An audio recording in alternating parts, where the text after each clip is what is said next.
Hey, hey, hey, hey, hey, hey, hey, hey. What is up? What is up? What is up? Everybody just decided to go in for another round. But just a new light. Got a new light. Just randomly came. I don't even remember getting it. Maybe somebody gave it to me. I don't know. Who knows? You guys don't know. You guys don't know shit. For all you guys know, this whole past 6 years has been a big prank. And I'm actually like really wealthy. Yeah, no, actually no. Ew, there's like cobwebs and shit. Uh,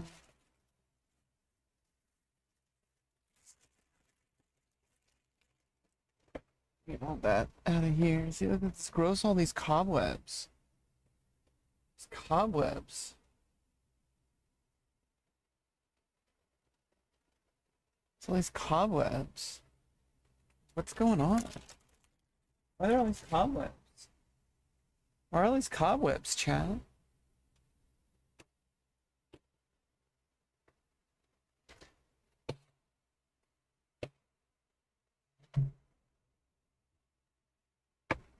I don't know if that's better lighting or not.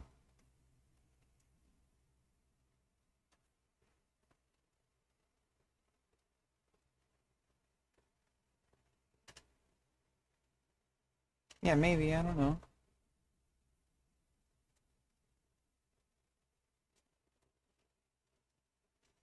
I think it's actually better. Seems better.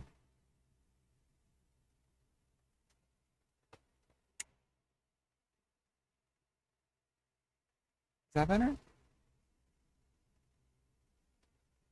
Or this?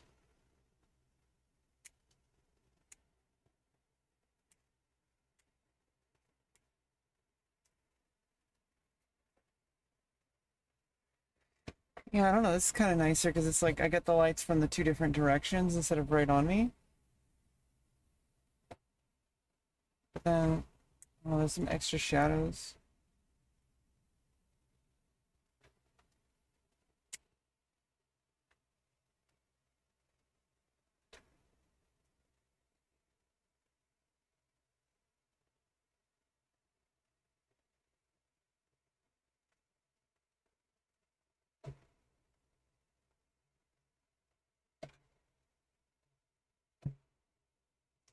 Or I could literally like put the light like in like over here. Like light up the wall.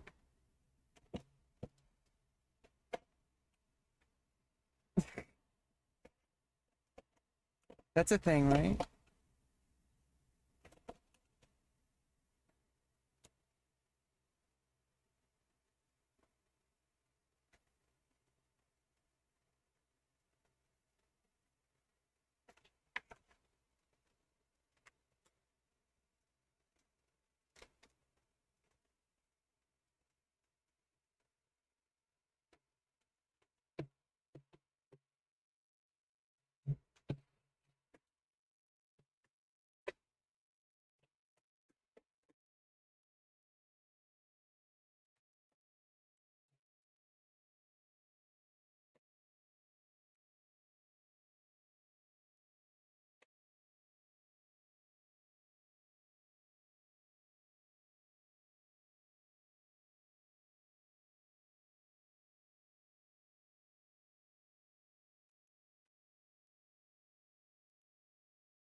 Yeah, so some good news, forward momentum.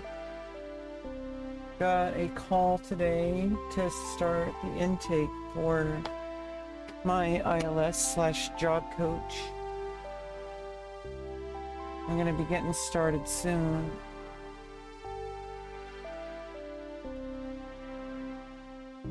Wouldn't it be wild if after all this hype, when I talk about a job coach, it's actually like I've been coached by like a big like org, and like I'm gonna be on some major like famous streamer, and like everyone's gonna go wild. But I've actually been being coached to be on somebody's stream this whole time. Just floating it out there in the interwebs. How would you know? I might be under NDA, not to disclose anything.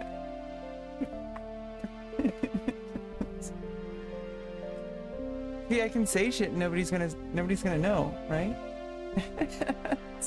Nobody's gonna know.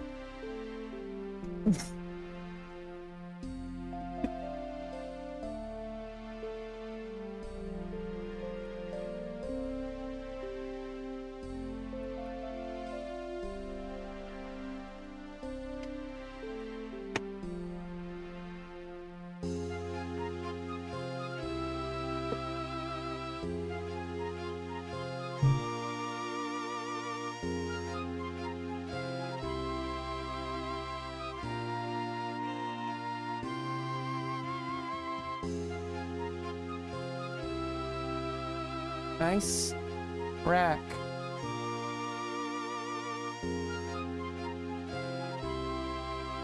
I don't know where to put the light. I got an extra light. Should I put it right here?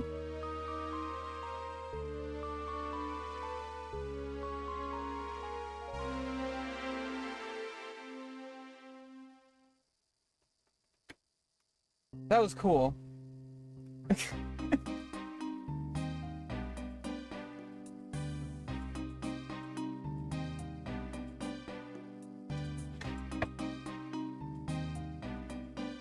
That was cool.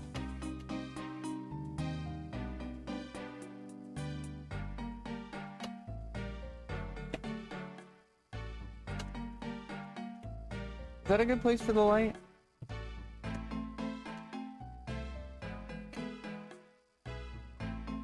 What about this extra light? Is it extra warmth?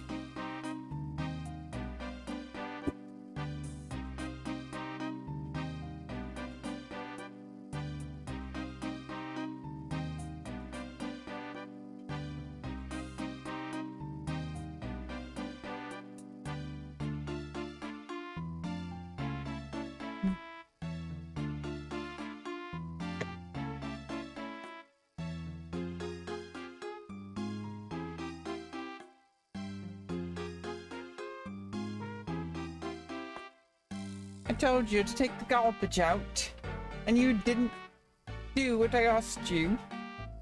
Now I'm going to beat you silly.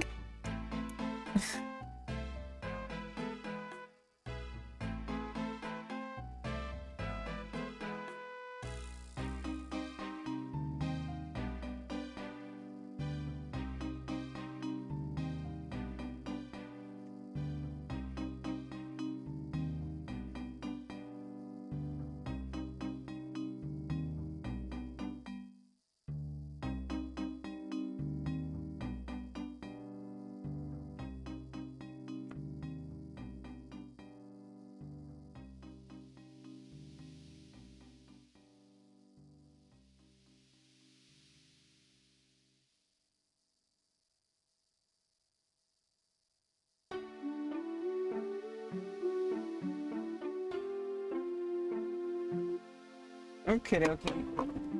I don't know. Light seems okay. I think having the two lights, like, on the different sides, like...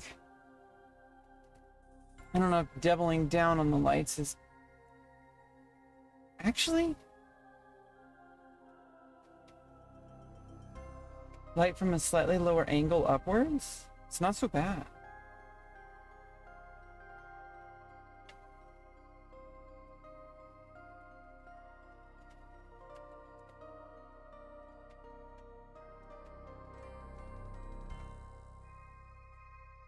Maybe not.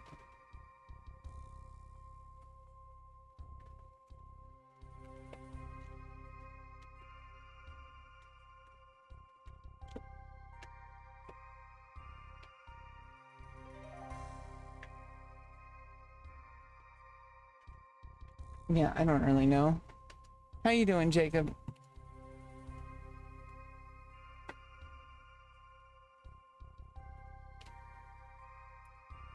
How you doing? Oh, I got logged out.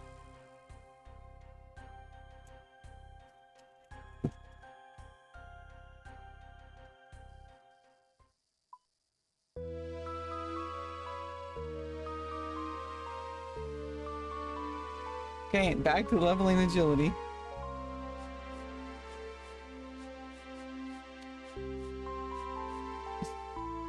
We got lots of exciting gameplay to have.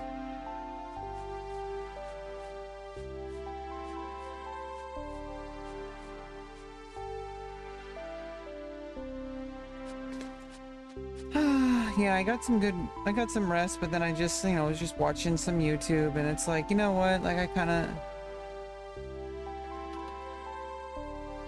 wouldn't be too bad to just start my stream, you know? Like, why not? Yeah, like, stream doesn't have to always be like super crazy high energy. I know, like, a lot of the times I really like to like kind of figure out like, hey, like maybe I can make a clippable moment. Not every moment has to be clippable, you know?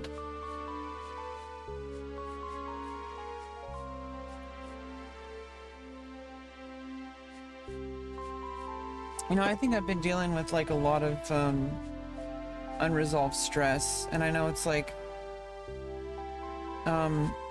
case manager told me today, you know, just small actions over time. You know, that's how big stuff happens. Like that's how we do big things. It's like tiny actions consistently over time. It's like, I know this, right? Like I already know this. I've been doing that for a while on multiple things, and I think like having the additional support is going to be really helpful.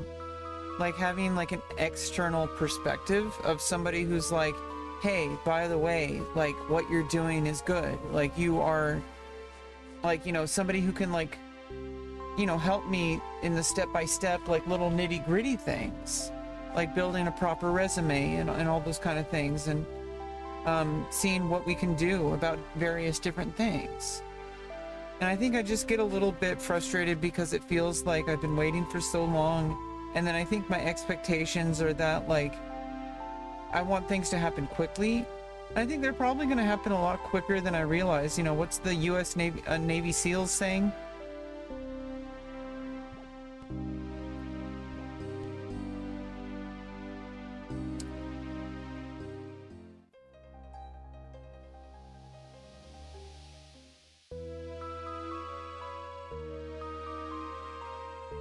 What is it? Slow is smooth, and smooth is fast.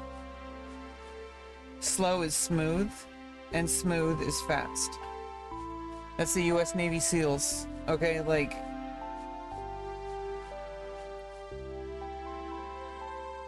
if you're going too fast, like let's say you're like out like on a 10-mile ruck, right? If you go too fast, you might break your ankle or something, like sprain your ankle. Well, now you're going to be injured. And now you're going to slow down even more, because then you're going to have to camp out for like a night. And it means you're going to go through your supplies. And also it means you might fail your mission. So it's like, you know, so even though you might have to go a little slower, you might take longer to do those 10 miles. But if you injured yourself, you're going to take even longer because you're going too fast. And I think I need to learn how to slow down. Like really slow down. Slow down way more than I think I need to. Slow down so much that it makes me angry. Slow down so much that it makes other people angry. Like, I need to really just focus on like what needs to be done. Okay, you should probably keep that to yourself.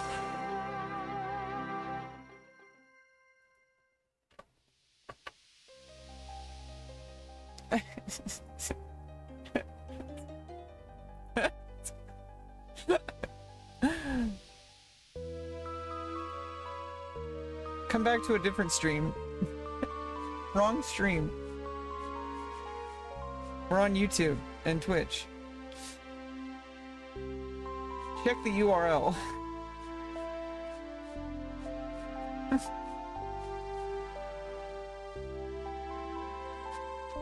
No, I think things are gonna be okay. I just really have a tough time. And I think a lot of it is being stuck in my own head. And now that I'm gonna be working with, you know, a coach, there's gonna be less of stuff in my head. There's gonna be more like external, like reality checking. And I think that's like my biggest problem, is that I have like a delusional reality in the opposite direction than what most people usually would think, I think. Like, it's like if you're doing something perfectly fine, and in the middle of it, you freak out and think you're doing it wrong. That's the kind of issue I have. Where if all I did was just keep doing what I'm doing, I would do just fine. Like, I would. But instead of actually following through with what I know works and what I know matters, I just kind of freak out and try to like say, oh, what could I do better? And it's like, I don't need to do anything better. I'm doing just fine. In fact, even if all I did was level up agility on Twitch on RuneScape for the next 12 hours, that would also be fine.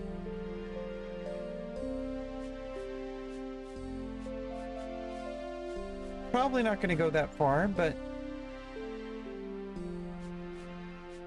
Oh, thanks, rebeccaloran is hot. It's an uncanny name. You know, it's funny that you have the same name I do. I love you too. Mwah. Yeah, I feel like it's a good problem to have when I have to time people out for being gooning. You're gonna stick it in. Don't stick it in.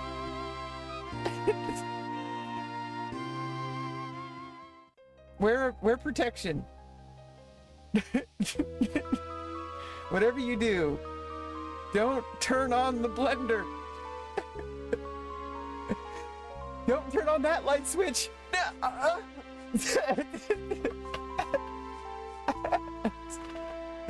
Wrong light switch.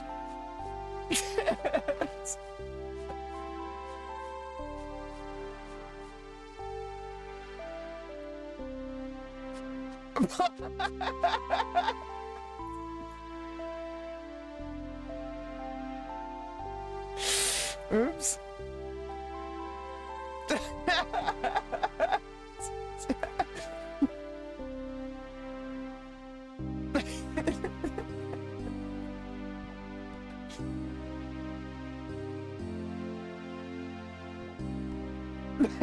Oh God, dude.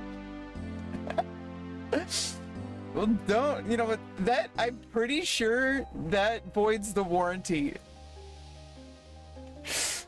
Pretty sure that voids the warranty, bro.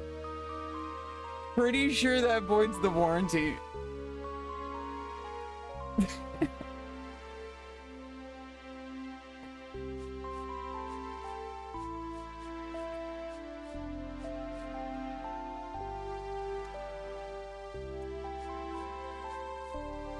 I mean, you used my credit card, but I switched mine with yours.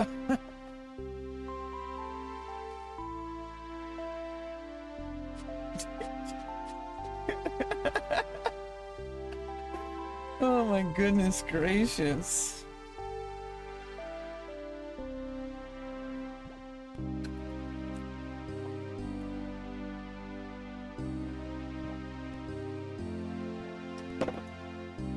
Hey, so you know, I heard about this game called Old School RuneScape. It just came out. I heard everyone's playing it.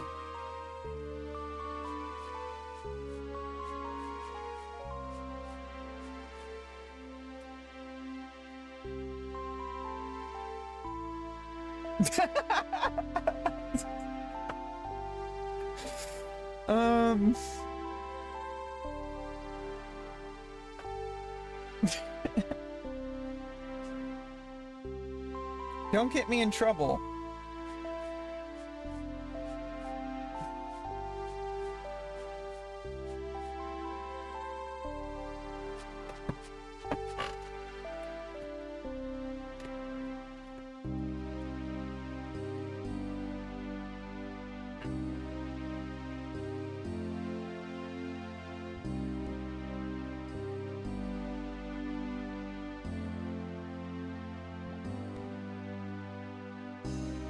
And that's when Mom found the poop sock. You're 45 years old, move out. I went a different direction with that one. Why is there a hole in the peanut butter? Why do you keep putting bananas in the freezer?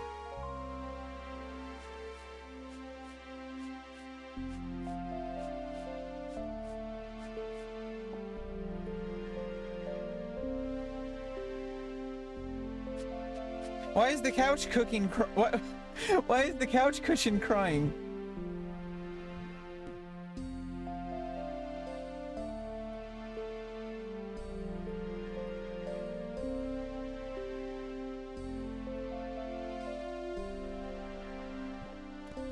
Gooners, am I right?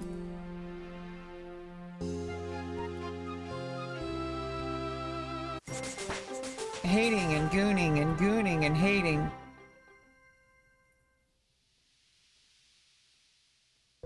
Hey, I think I leveled up my agility.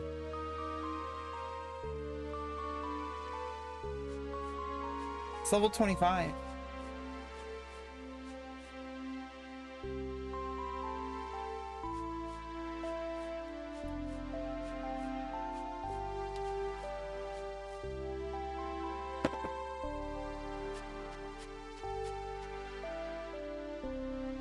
You're not gonna get my number, and I know we're all having fun here. It's all in good fun. But if you actually think that, like, you know, I'm gonna date you, it's not gonna happen. I'm sorry. I'm not gonna get your hopes up. That sounds really creepy and weird. I suggest you download a dating app, and I'm all for it. You know, I'm gonna cheer you on, bro. Like, tell me about your first date. Once you get the dating app, hook up with someone, talk to her. Like, ask her questions about herself. You know, don't try to just get laid. Like, actually, like, try to meet someone and talk to her. And, like, you know, just be in the present, like, whatever happens. You know, so if she pulls out the axe and, like, starts sharpening it, ask her why she's doing it. And if she tells you to get back in the closet, you better get back in the closet. And then, you know, she's gonna take you for a drive somewhere, and you're wondering why she's tying you up. She's just taking you for a surprise. She's really thoughtful. She loves her boyfriend, and nobody else can have you.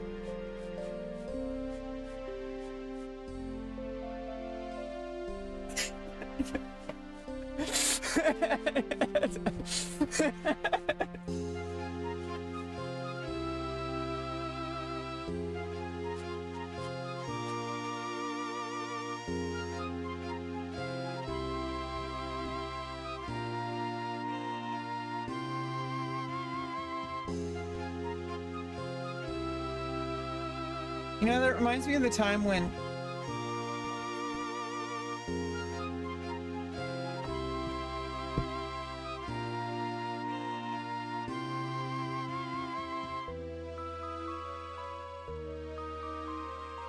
yeah, I think things are gonna be working out. I don't really know. until things like start moving. And like, I think I just need to go step by step. Like, I think that's like the biggest thing is just like, stop trying to see the whole entire thing before you've even taken a single step. And just go step by step by step. Just like this agility course, you know, you just go one part of it to the next one. Don't share personal information in the chat.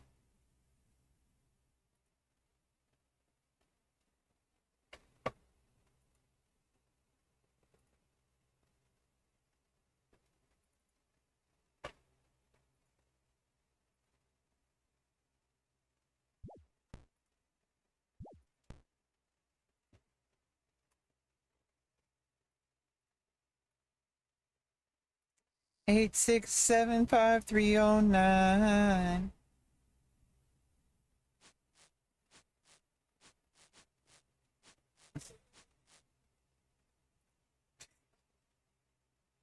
Oh my goodness. You gotta behave yourself, chat.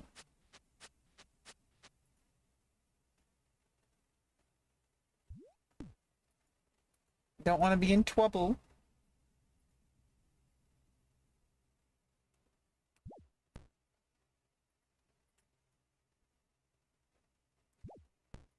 I mean, every single time, you know, I go to my boyfriend's room and he's got like these like all of his socks are like solid.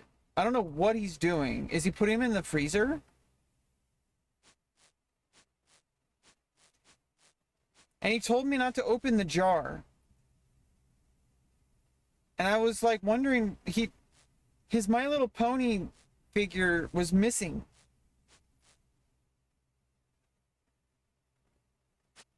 From the desk. And I was trying to look for it. And then I found a jar.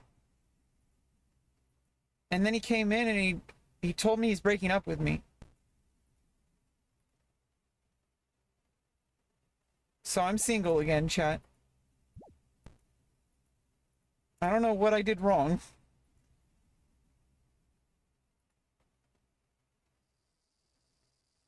Well, chill. You're here. You got me already. Okay.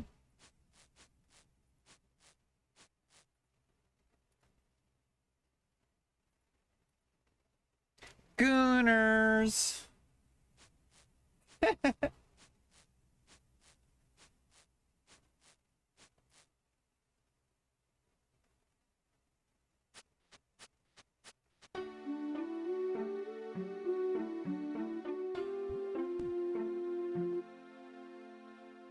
Gooning and hating and hating and gooning.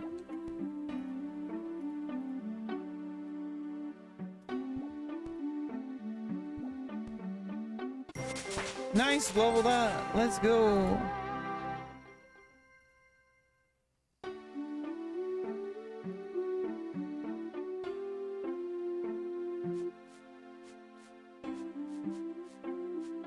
I just don't really know how moderation works differently on YouTube. What's allowed in chat and what's not. But in general, like, this ain't that kind of stream. This is like my Twitch stream. We don't do that kind of stuff here. I mean, you can goon all you want, but just don't talk about it. Don't talk about it. It's like Fight Club.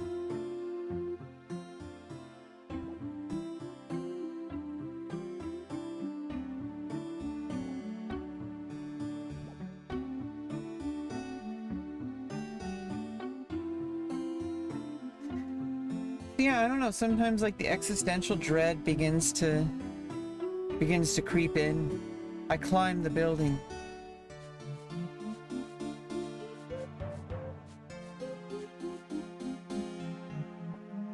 What's that? Boyfriend? You're saying you don't want to be chopped up? But nobody else can have you. Only I can. And if I can't have you, no one can. Oh my goodness. What is she doing? Being obnoxiously silly. Am I talking about myself in the third person? The first hint that you guys know it's scripted is the fact that I said I had a boyfriend. We all know that's not happening.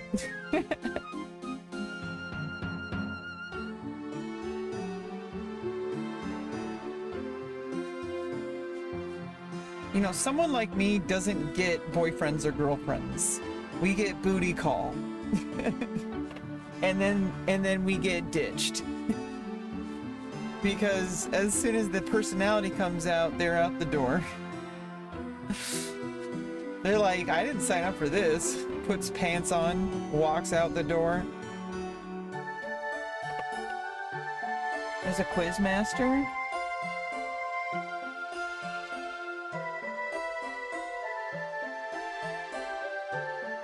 Uh-oh.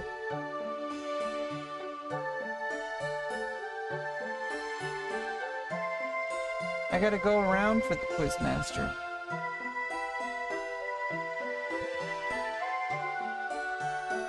Oh, there he is.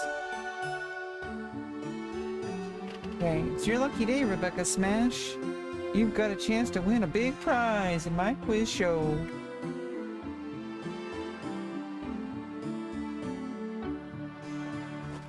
Okay, oh, we're on a quiz show. Welcome. Okay, please welcome our newest contestant. Pick the odd one out. The shield.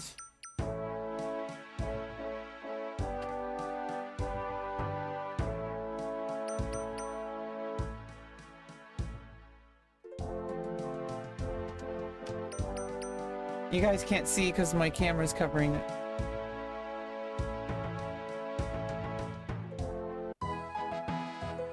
Nice, I got 1,000 coins or a mystery box. Let's get the mystery box. What's in the box? Nothing! Absolutely nothing! You're so stupid! I found some coins. Only 20 coins. I could have had 1,000 coins. But instead I got 20 coins. That's what I get for getting the box. Instead of the coins. I mean, honestly, 1,000 coins not that much anyway. So I guess the mystery box is a better option because you don't know what you're gonna get. But 1,000 coins is only 1,000 coins. You know, a boat's a boat, but a box, it could be anything. It could even be a boat.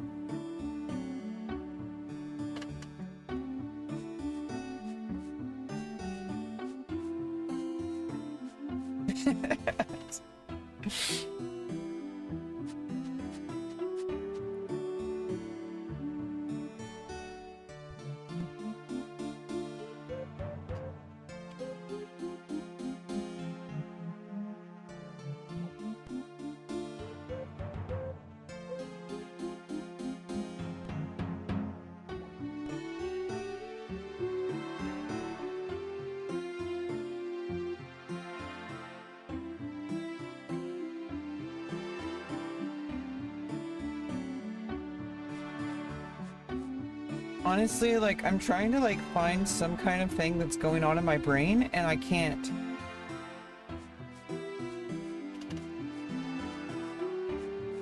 Like, I don't know, it's just, like, empty.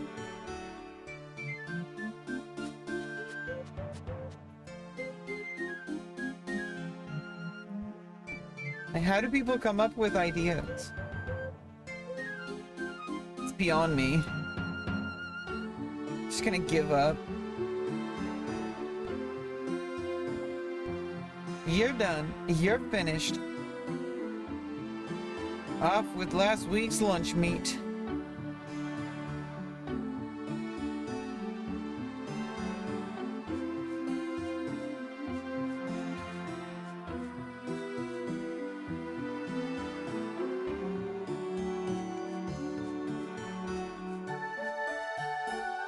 Beetlejuice.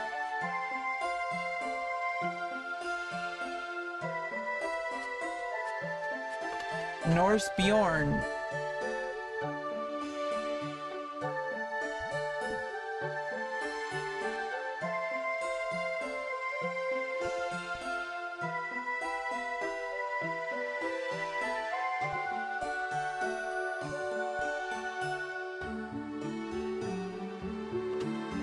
Mugiwara gang?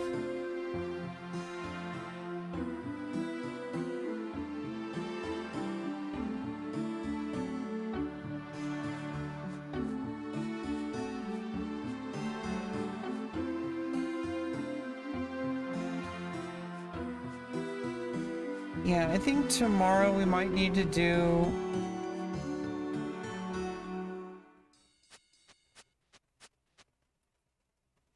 I need to get to cleaning my house. We need to do another cleaning stream this weekend, I think. I can't clean during the week. I need the house to myself, so... I think this weekend I'm gonna try to clean the house again. We can do a cleaning stream. And get all the goon rags out.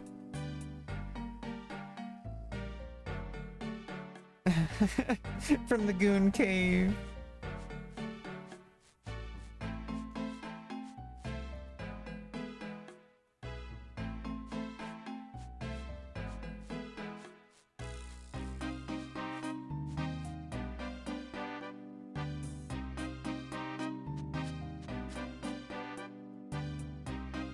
You know, ever since I got surgery, I've saved a lot of money on tissues.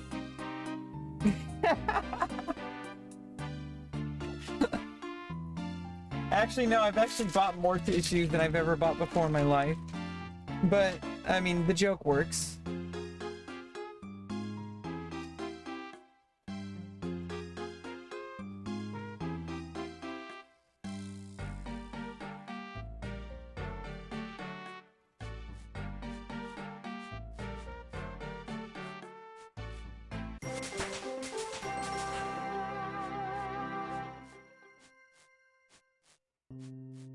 Yeah, I need to learn how to, like, make better scripted content and, like, commit to it better, you know?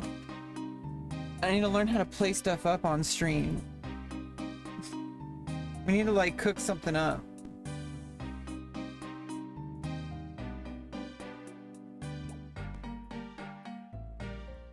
I'll come up with something, chat. You guys won't know what hit you. It's gotta be good enough that it's believable that it's real. But not so believable that people get scared. It's like a tightrope you gotta walk. You gotta find something that's like, there's always the question that people might think that it's scripted, but they also might question, wait, is it scripted? I think that's like the secret to, like, playing something up on stream. It can't be too ridiculous or people just know it's a gag, which is fine if it's like a bit. But if you want to go beyond a bit and you want to get something that's like, you want viewers to question reality. You want viewers to be like, wait, is this a bit? And then you want them to believe it, but not so much that, you know, people get scared. So, I don't know. We'll figure something out.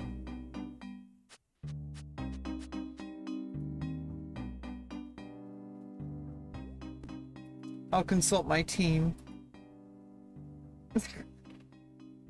Pre-recorded stream, by the way.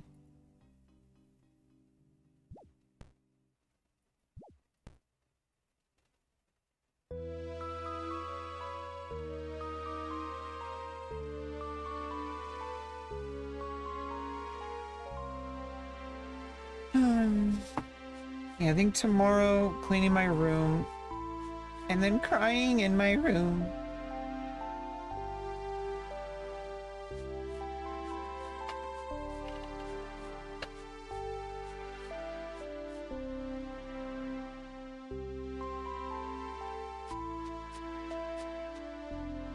And then after I'm done cleaning,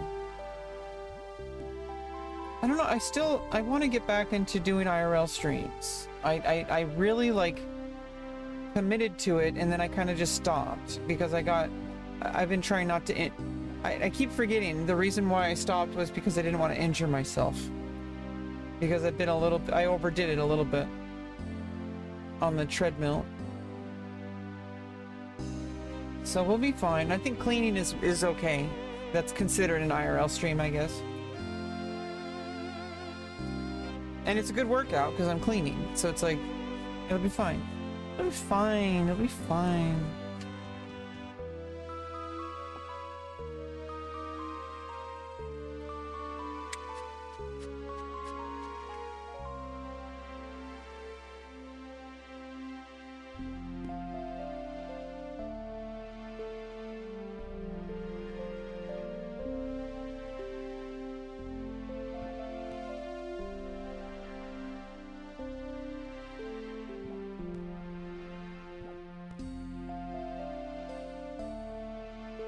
We're doing 63 laps per hour.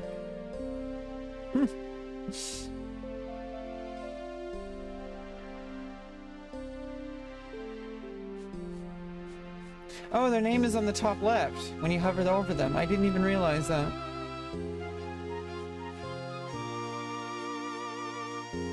Took me this long to figure that out.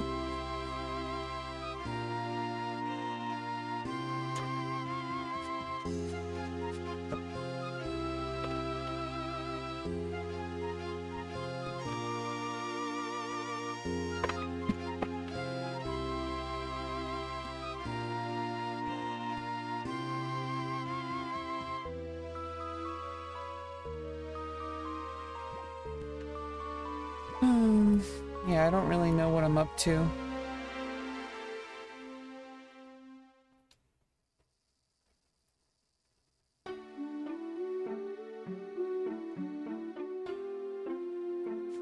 Might be losing it, chat.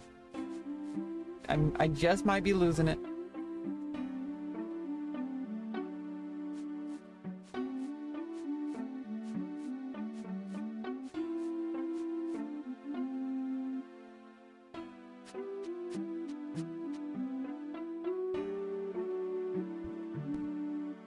Hey, at least we're leveling some agility. Let's go. Let's go.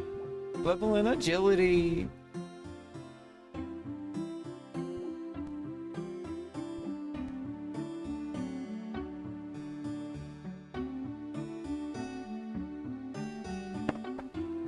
Alright, 2 more laps until level 28.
We're grinding. Leveling up agility.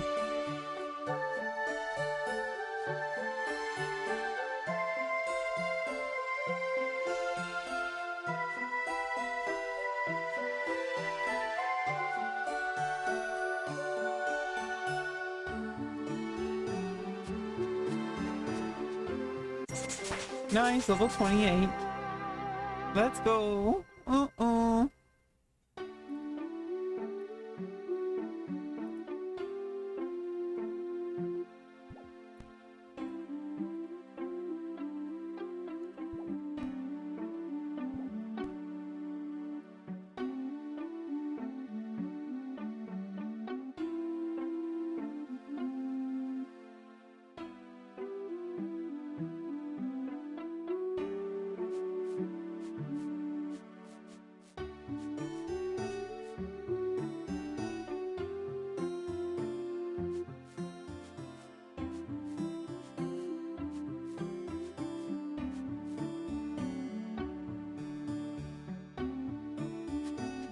Yeah, so I had to get like new keycaps. Switches, I mean, not keycaps. I had to get new switches because of one switch for my free-write alpha. One of the keys got stuck and I think it cracked the like plastic cap. And I might have to replace that whole switch, which means I have to open it up and solder it because it's not hot swappable. I'm a little bit afraid to do so. We might do that on stream tomorrow. I don't really feel like doing it right now. I'm a little bit exhausted. We might do it tonight. Might just like kind of look at the like, you know, like like we can just lay it out here and I can get the second webcam and like put it on like a workshop view.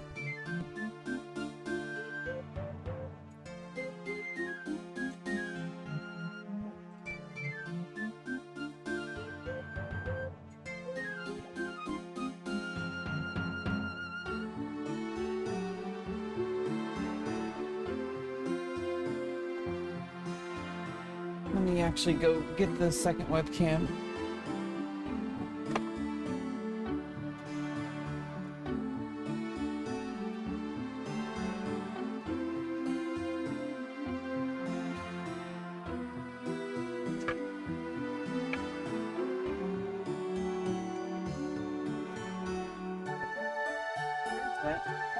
There it is.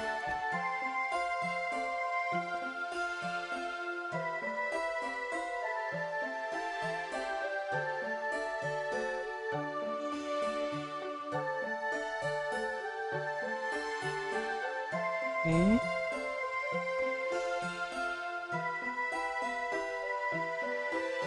Let's get this set up.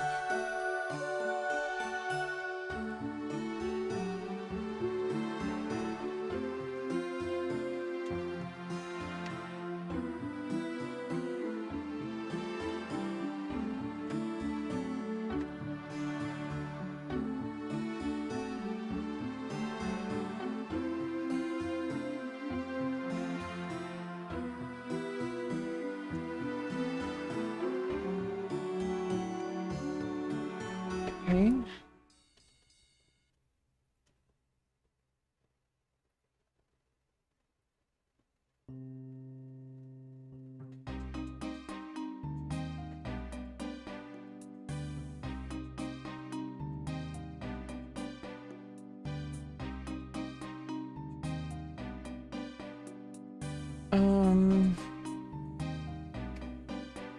Video capture device.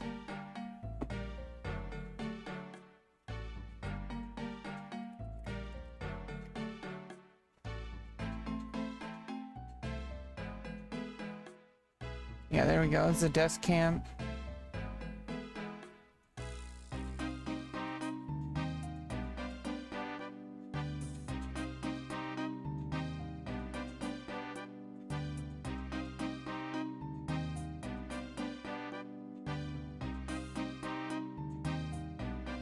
Okay.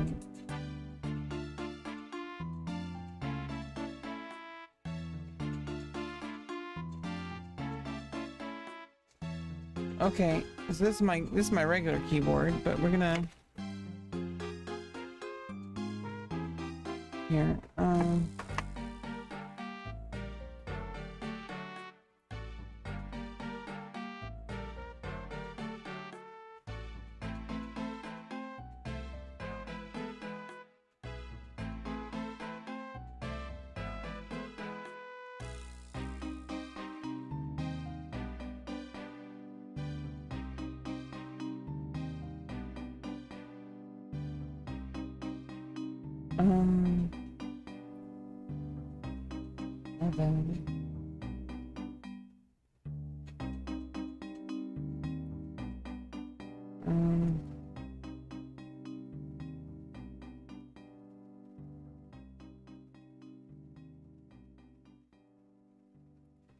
And let's take it out of the group. Wait, no. There we go.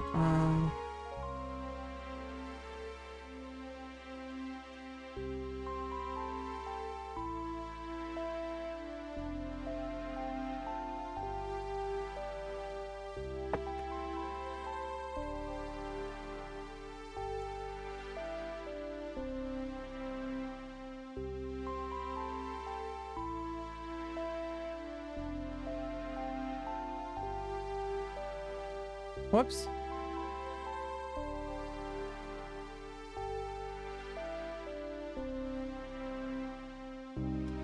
Oh. Oh, the battery drained on this. It's really hot.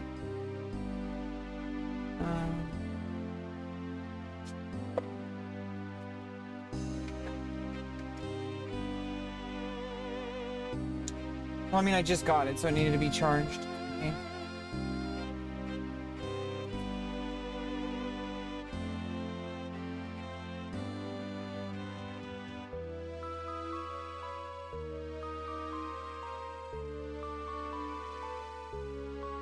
Whoops, wrong thing. I mean, I could also tone it down a little bit.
Okay,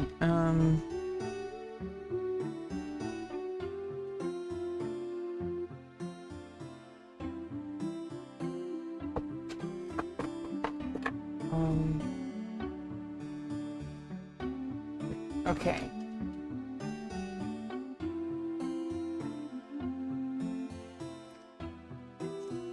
Need desk space here.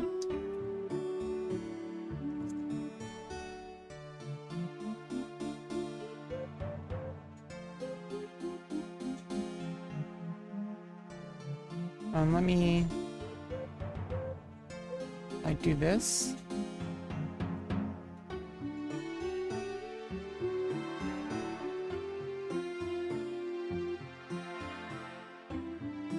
Okay.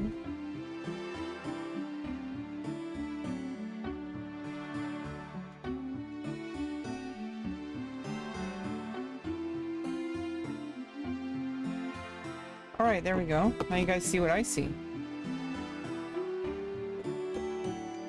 Okay, so we got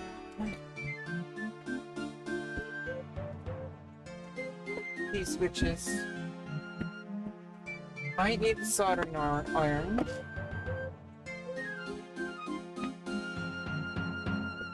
So then we gotta really be careful. We might need to practice if it gets to soldering. We're gonna have to practice on something else before we work on the alpha because it's really expensive. So basically, I put this away to keep it safe. The O key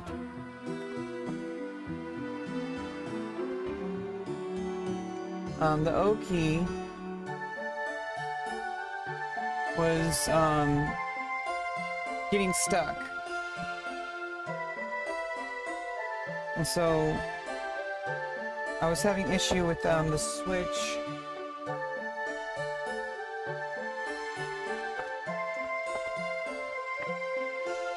And I need to be able to If it comes to soldering, I need to be able to figure out how to open up these screws, because my screwdriver wasn't opening them. I need to get like a rubber band, I think, or use soldering with some extra metal or something.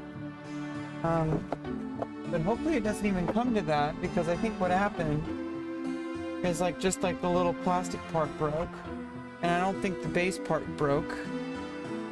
And so I think if I just get the replacement spring and plastic cap, we can just try that first before we get into soldering. I would rather not solder.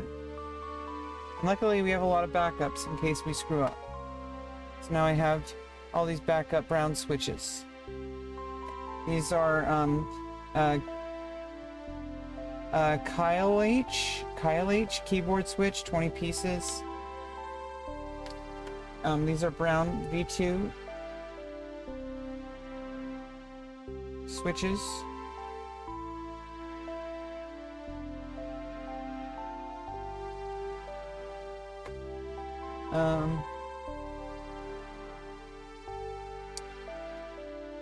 So I think actually, I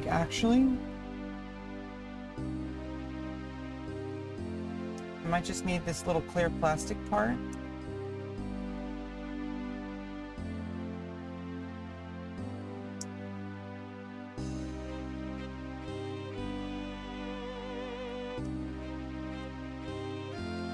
Or maybe it's the brown part, the actual brown switch that broke on the original one. I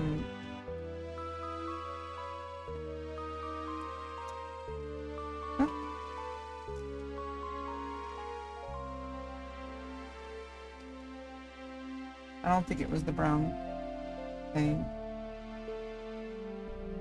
I think it was literally the clear switch. So this new one, I think I just lost the spring. This is why I got 20 of them. Oh, there it is. Never mind. Okay, so let's... And then I dropped it again. Oh, there it is.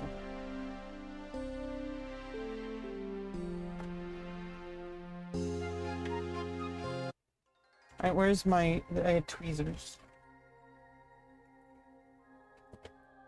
So, I'm going to be really careful not to fling this a million miles away. I'm going to try this without switching the base because I do not want to solder. I don't want to solder. I would rather not. It's not hot swappable.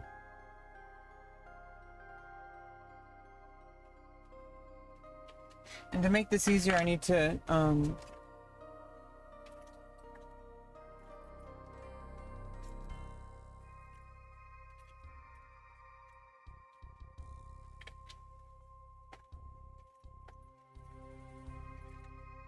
where's my key puller?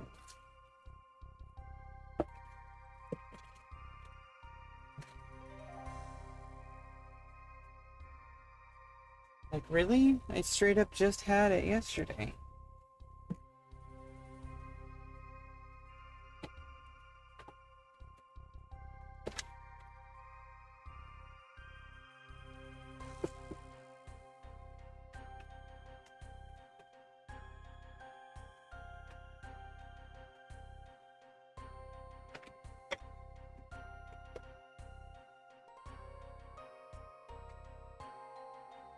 Isn't what you think.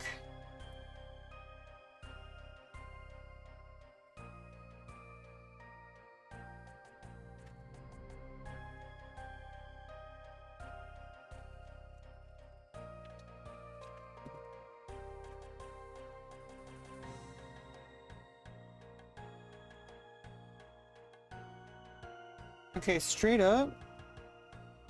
Where the hell is my keycap puller? I can probably use these to unscrew it if it gets to soldering. These are kind of like rubber.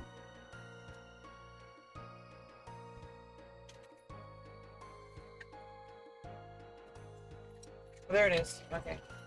Found it.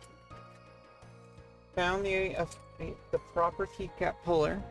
Okay, so what we're gonna do before we get started with this, I think just pulling the keycaps of the surrounding keys.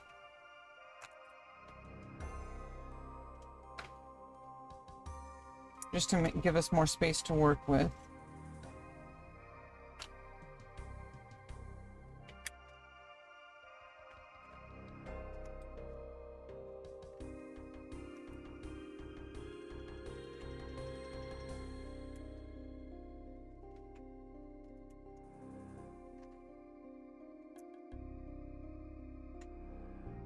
Okay. Now, so I kind of got the hang of this. Hopefully we don't need to solder. Hopefully this works. Basically, I need to put this switch into the spring first.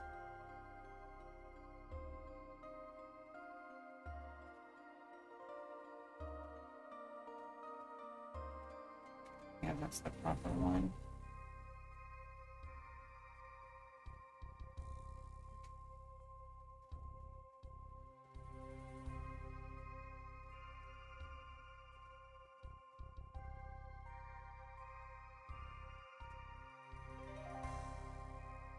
It's gotta be it, right?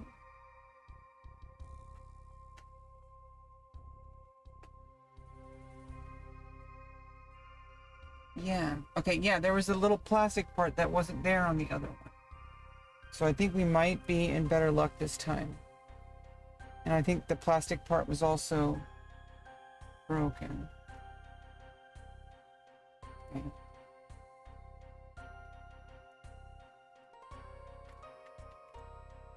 Okay, keep it down with the tweezers. And then push down the plastic.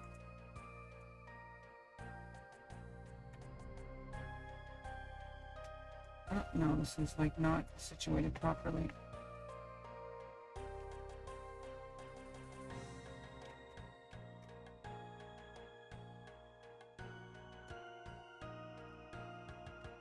Okay, oh. Okay, let's try this again.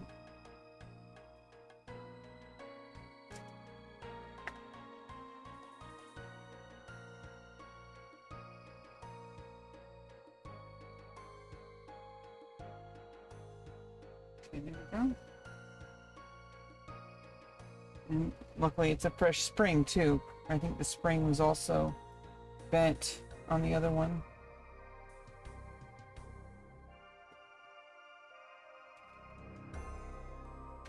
Okay, so maybe it needs to be this way. Facing the opposite direction. What?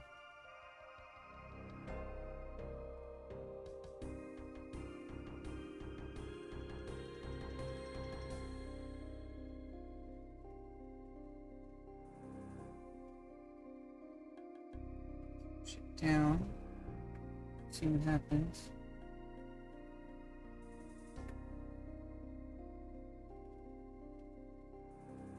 Yeah, I think that's where it needs to be. Fits right in.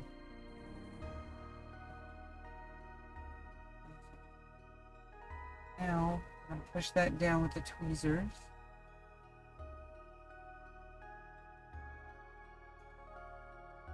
Okay.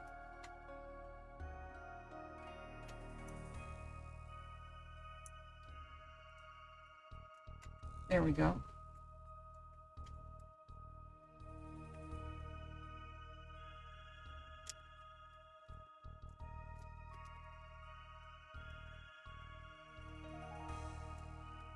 Yeah, I might have to replace the whole switch because I think the actual plastic in it is broken.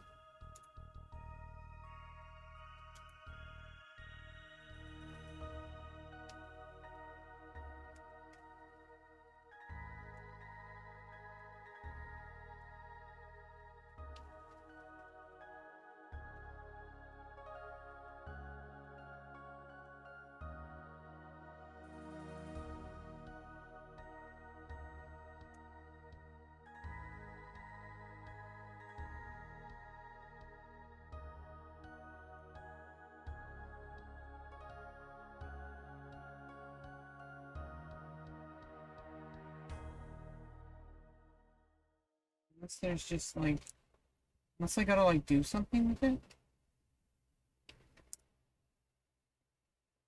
Yeah, I think I need to actually, we need to solder. This is frustrating. Okay.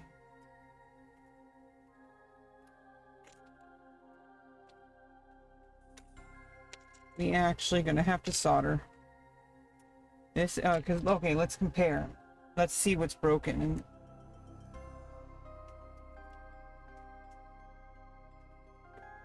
so if I look at these two,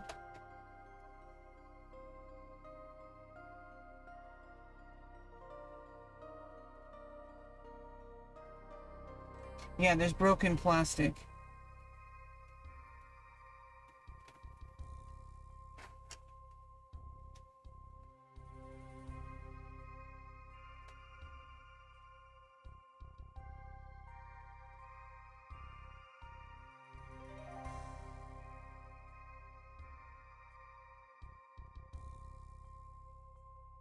Yeah, there's broken. You might not be able to see it. Keyboard difficult? No, it's not key. This is my free writes. This is my typewriter. I'm just working on it on stream. Hi, Tyfly. How you doing? Trying to show you the key switches. So this is my free write alpha. It's a word processor. It's way too expensive to just replace. The key switch, the switches are not hot swappable. So I gotta solder. Oh, I'm trying to show.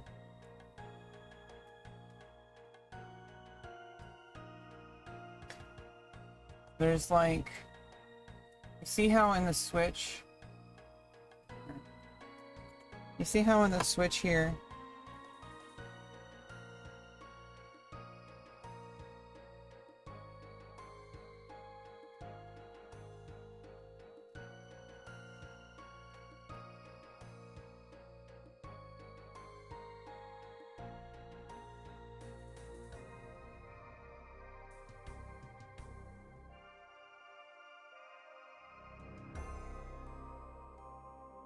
will it focus?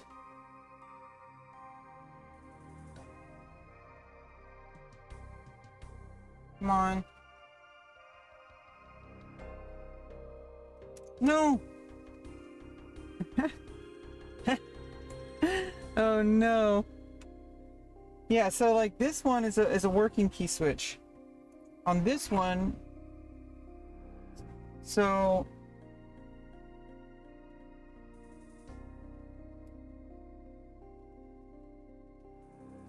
this one is working. This is a new one. This is the one that needs to be replaced.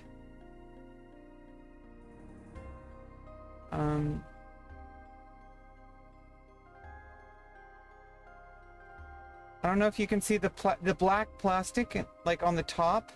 It's actually like specifically on the top below the little like bar, or the empty white spot on the top of the switch. I don't know if you can see the plastic on this one.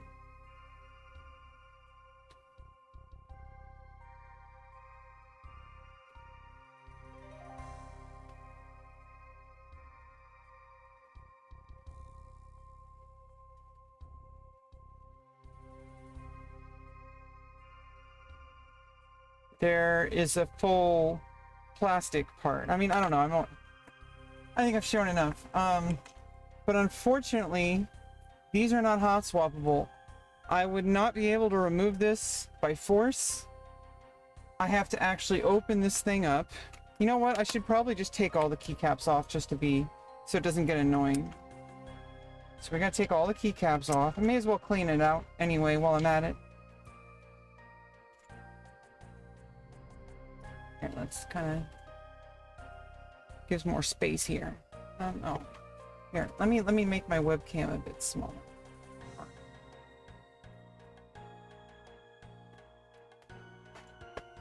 Guys, look at my tummy.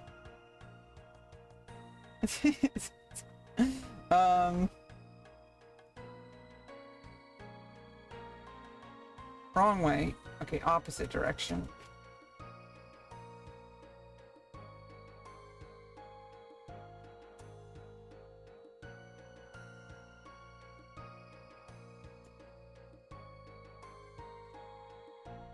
Okay, I guess that's good enough.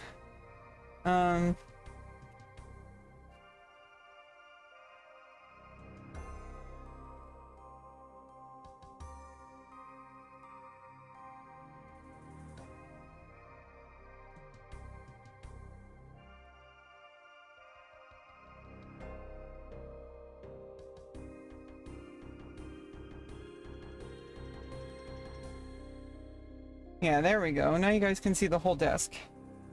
Pretty much. And off all the keycaps.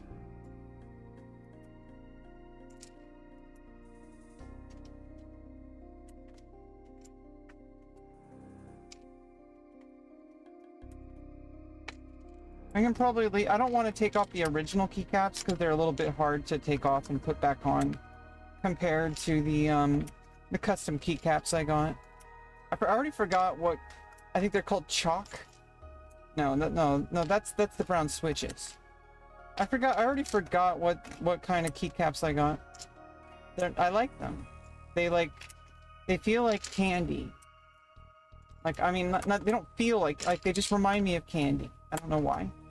It's like nice and bulbous. It's good for writing. This is for like my journal writing and for like, you know, writing emails or doing any kind of rough drafting. And we're not going to mess with the extra original keys. These are the original keys for the free write. I didn't like them for the rest of the keyboard, but you can't. They're custom. Kind of the problem with Astro House. Really nice products, but they're so expensive, and they're all custom. So, it's just kind of annoying that they do that. Yeah, for the most part, this kind of gets rid of all the problems. I just didn't want to be putting all pressure on all of them. Because I'm gonna be like doing this. I'm gonna like make sure not to even put pressure on it. I just wanted to minimize the risk.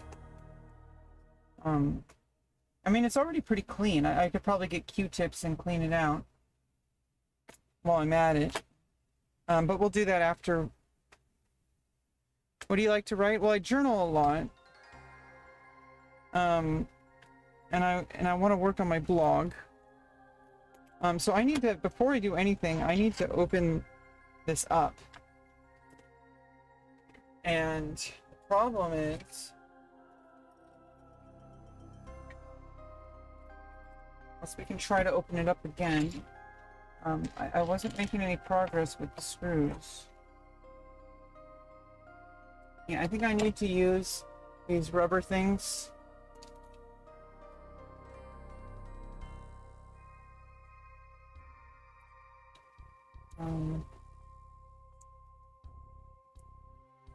Stretch it out, I guess, a little bit.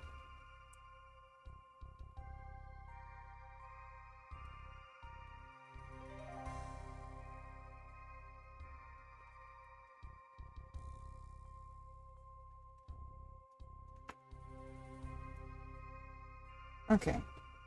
And basically,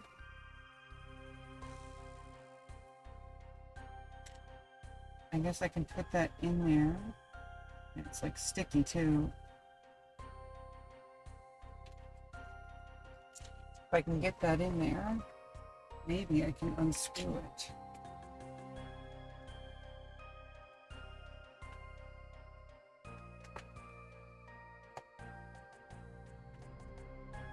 No luck.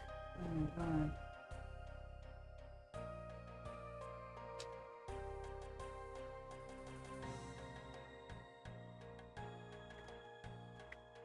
And there needs to be like friction.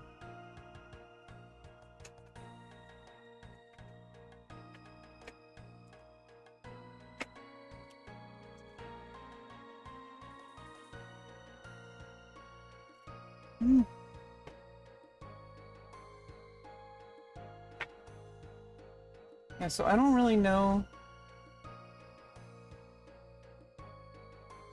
what's going on with this,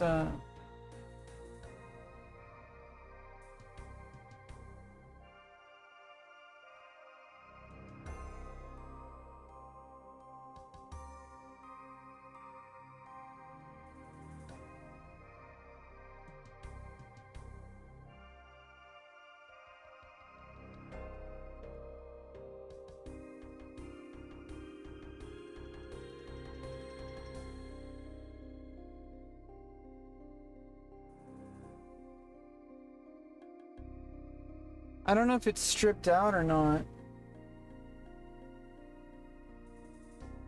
Is this a Phillips head?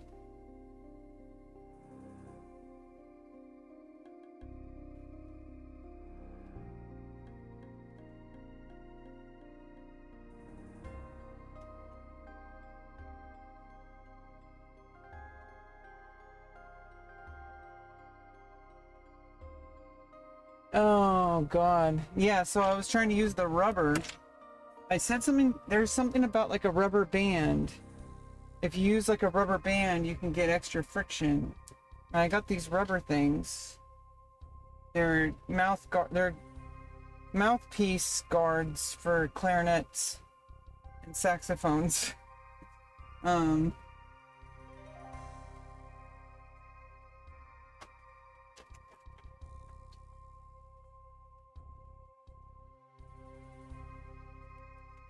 Give it like something to grab onto.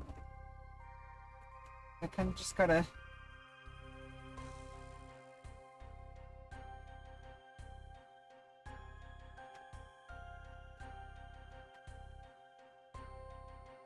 This is the problem, I can't get in there. I heard something about soldering in like a metal joint with like a strong piece of metal.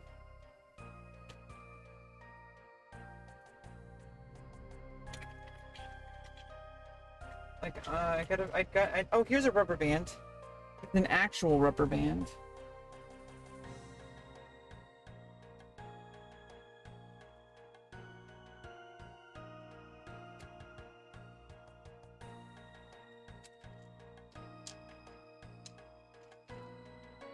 Oh, oh.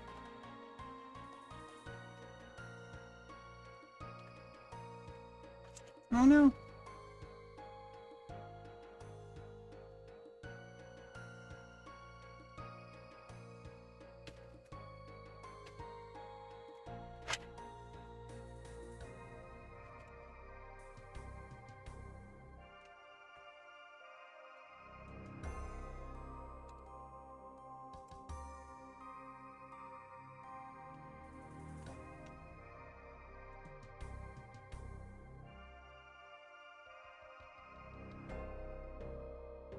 Just going through the rubber band.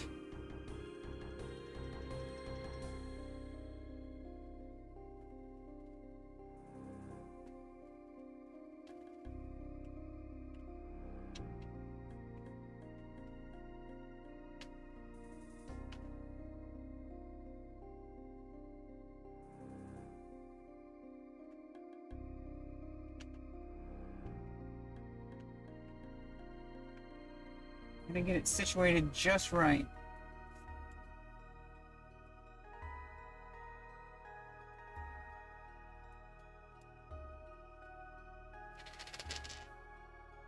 Oh, I feel pressure. Oh! I broke the screw. And this is the wrong, I mean the screwdriver. This was the wrong screwdriver too. I was using the flat, that was the flathead. Where's the where's the Phillips?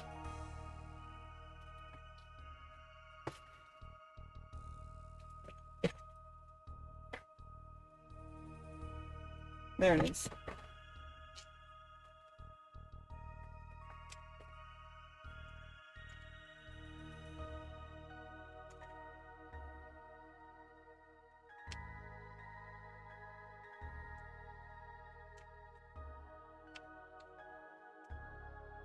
I broke the flathead screwdriver. That's how hopeless I am. Um...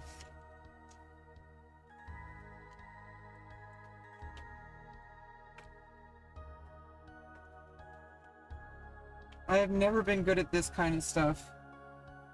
I have never been good at this kind of stuff.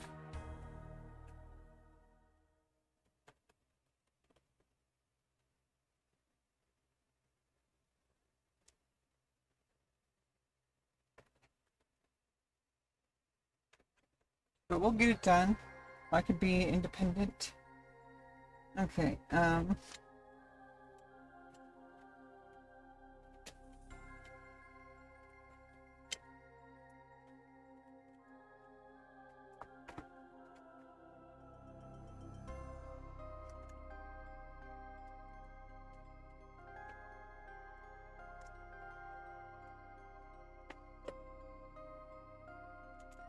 maybe I can grab onto it with the tweezers on the side.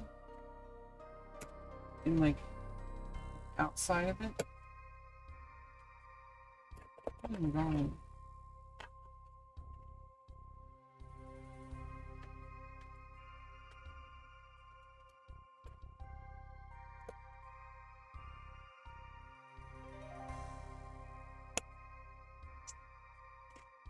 Oh my god. Do any of the other screws come out? No, they're all fucked. Like, these are the other ones.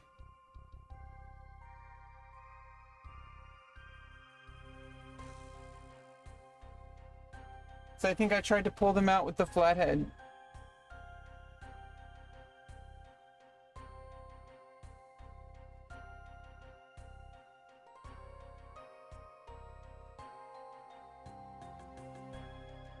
But they might be able to be pulled out with the rubber band.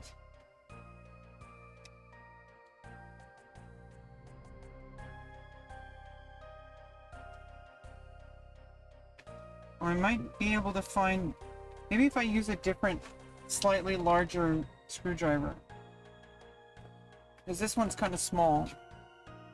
Let me get my other... Let me get my multi-tool.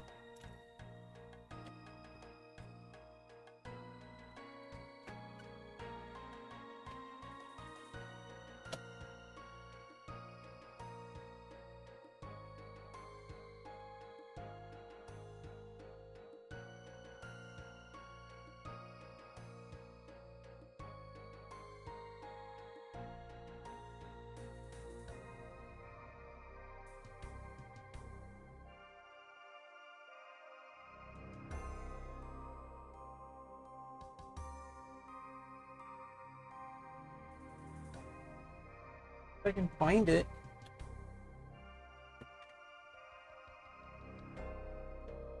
Don't spill ink all over it.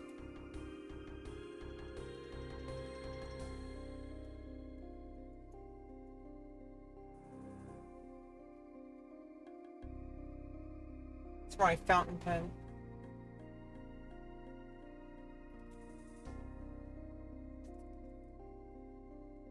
I don't know if we can use an eraser.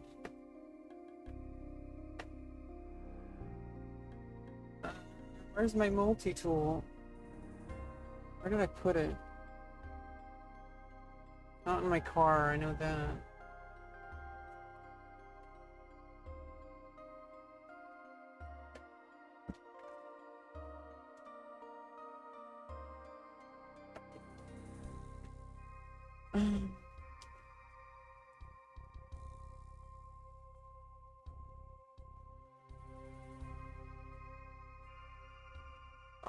I gotta go look for it. I'll be right back. It's a square head? Oh, I need to use a freaking, I have like an Allen wrench.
Oh, oh, sorry about that. Yeah. I guess I forgot I was muted. Yeah, there's like a 10-second delay, I guess, on YouTube. I always have like a 3-second delay. I wasn't saying much of importance.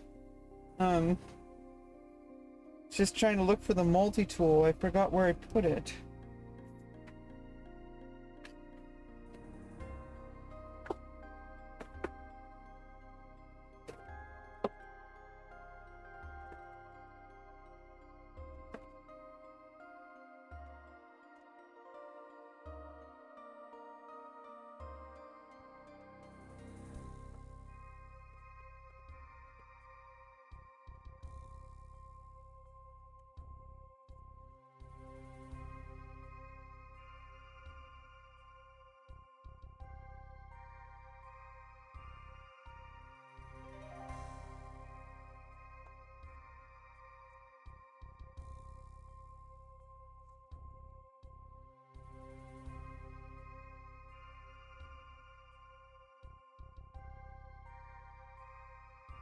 That's the pen from the clinic that helped me get my surgery.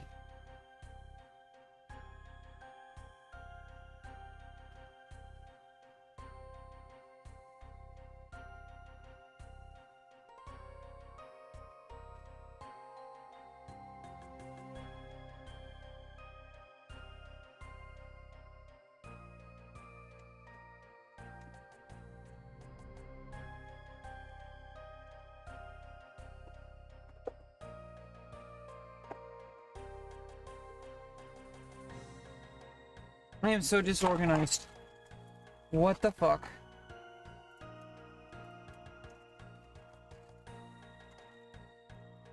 The Nutri-Green bar.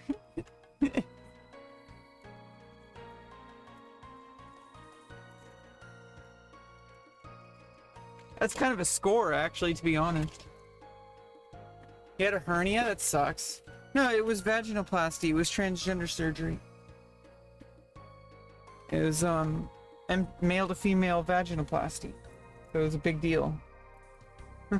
But, I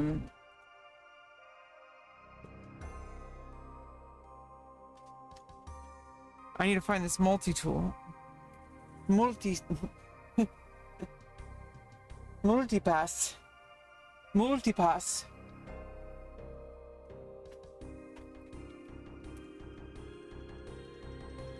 The hell was that? Okay,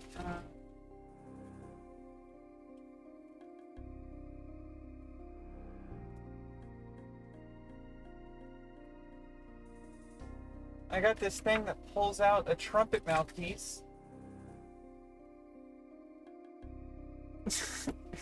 That's not gonna help us.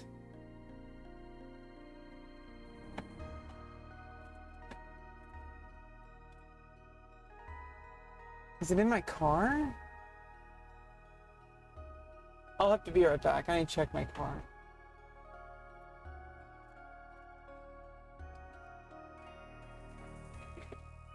Oh, it might be here. Here's another screwdriver.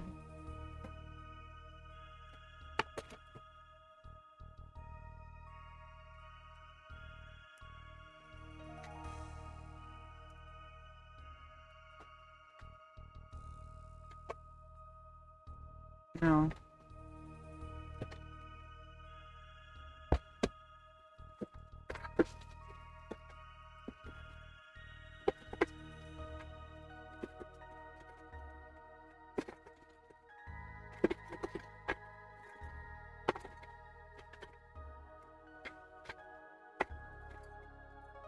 This is for covering nipples.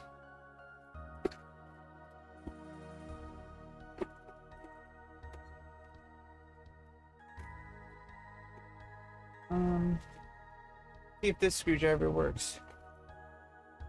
Cover nipples later. You didn't even notice? Well, it's because I don't have my pants down.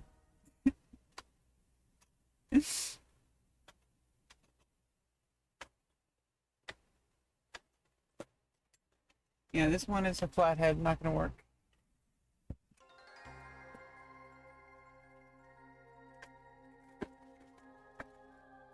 This one's too big, I think. I have one that's like smaller and smaller.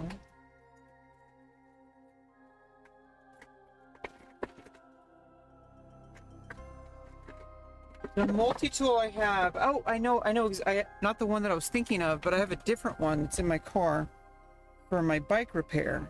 It has smaller and smaller and smaller wrenches, Allen wrenches. So we're gonna check that one. Oh.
We may have hit a bottleneck on this repair job because 20 minutes of screw. If you have a super, I don't want to do anything with super glue, or baking soda and super glue or anything like that. I would rather not. And also,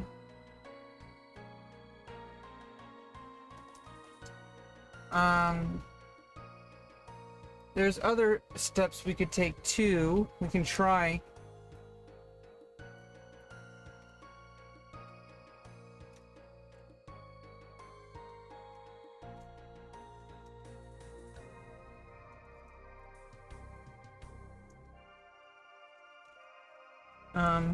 This whole project is bottlenecked by whether or not I can open it.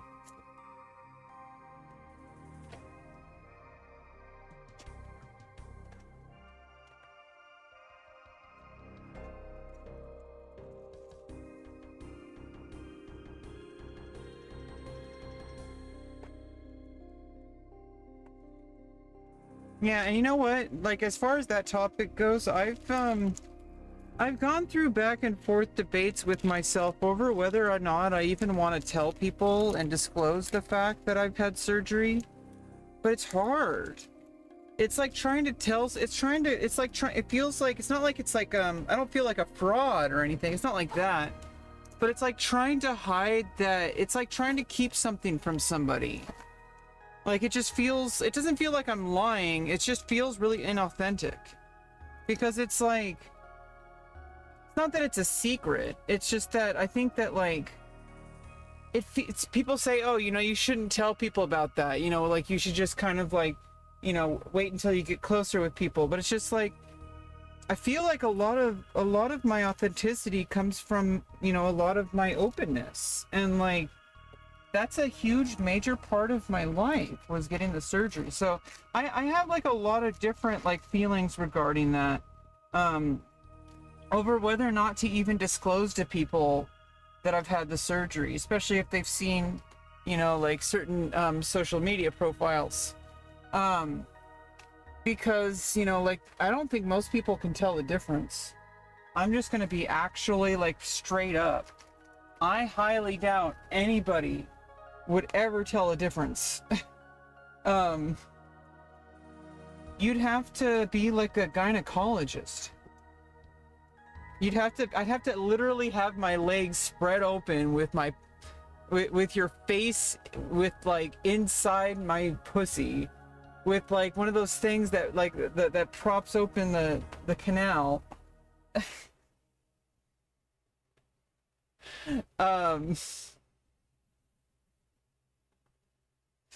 I'm getting a little bit too graphic here. Well, that's how you know I'm a woman.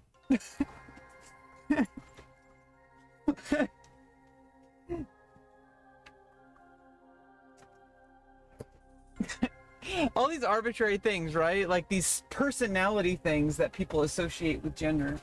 Yeah, I don't know. I just generally don't like talking about these kind of things. It feels like it's too meta. Like, it's too much meta-analysis. It's like, there's really like, there's better things to talk about. I might need to pause this project.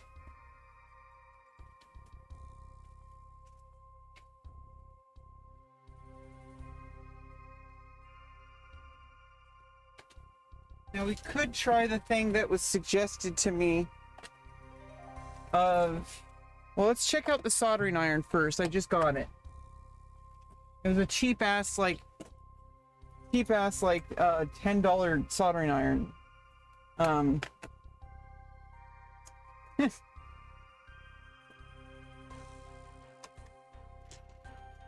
basically, like, there was something where if you solder like, some kind of, like, hard metal to a screw, you can create, like, a handle.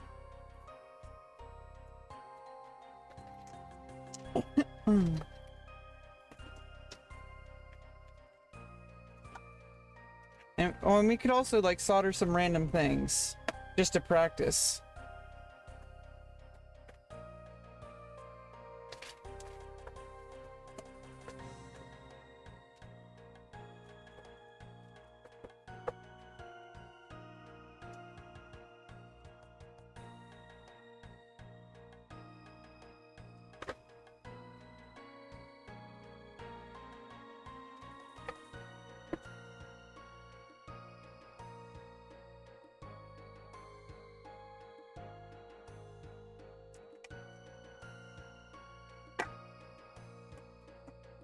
I don't know what though. I improvised.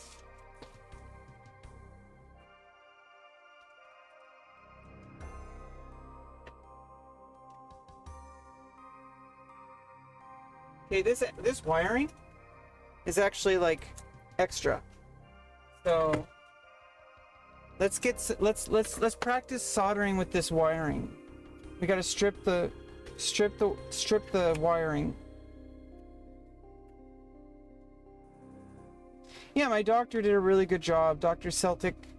But he also commented on how his was the easy part. The hard part was being able to be healthy enough to recover properly, which I did a really good job with. I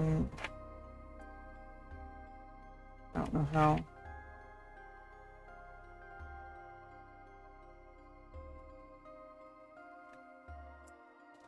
See more people welding to things than soldering. Yeah, it doesn't weld two metals together, it just melts over. Exactly. I was using AI, like ChatGPT, well, it's Perplexity, to research how to theorize on how to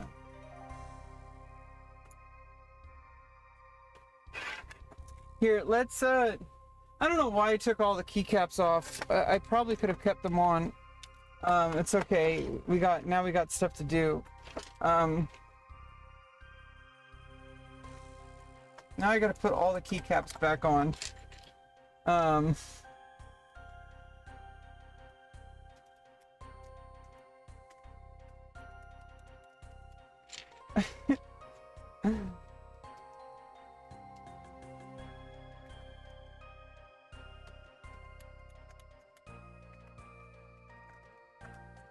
Without, like, screwing it up. Okay.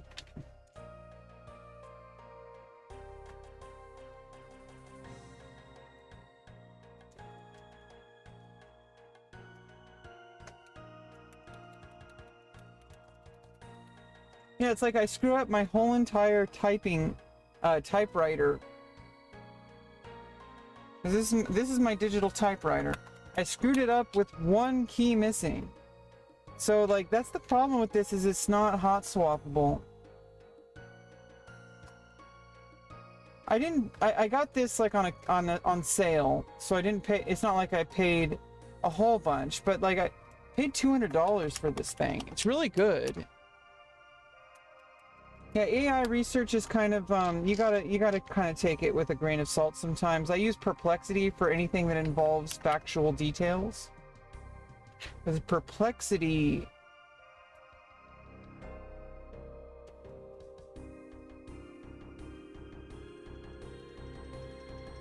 it's basically it cites all the sources, and it just takes information that's already there. It doesn't really, it can synthesize data, but you have to, like, I know how to use it. Like, I tell it when to speculate. I use ChatGPT more for, like, workshopping. Like, it's like I use Perplexity for research. I use ChatGPT for, like, active workshopping.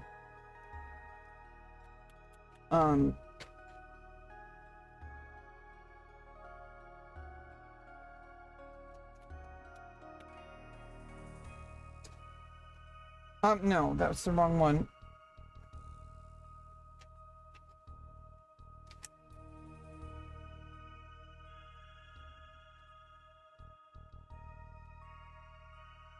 No, it's /.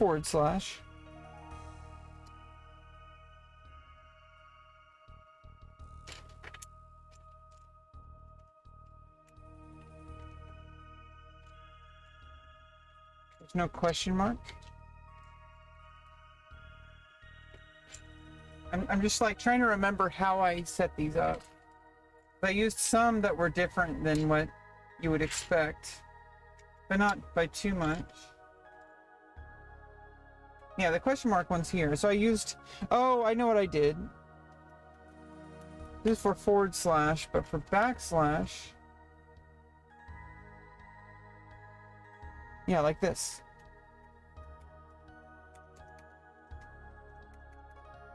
And this is backspace, even though it's some weird thing.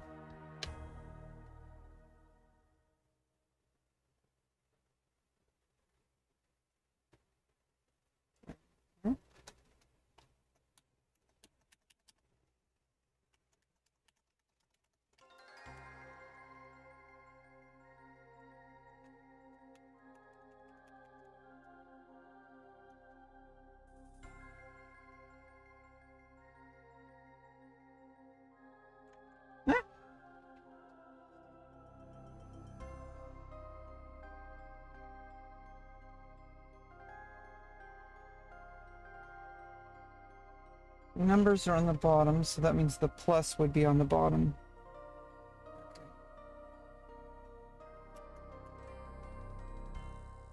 Unless that's a 9.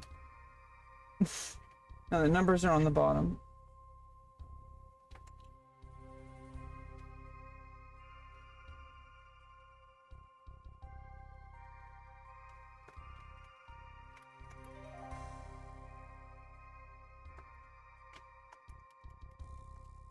Stale data?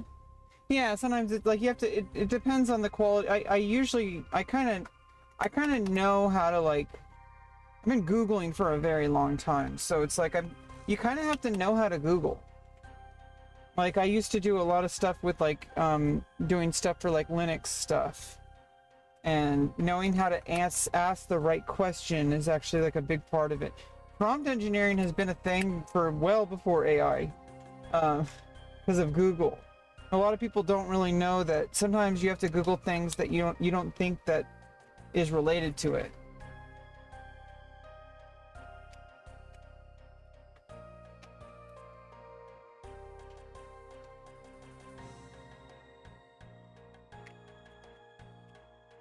If something is like extremely well researched, anything that's like has like a shit ton of data, like health and fitness, like not like maybe not medical stuff is risky.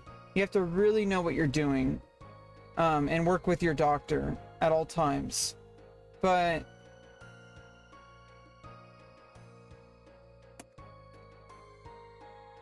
health and fitness stuff in general, like if you just need to like know how to do like squats properly or something like that, it's really good at that.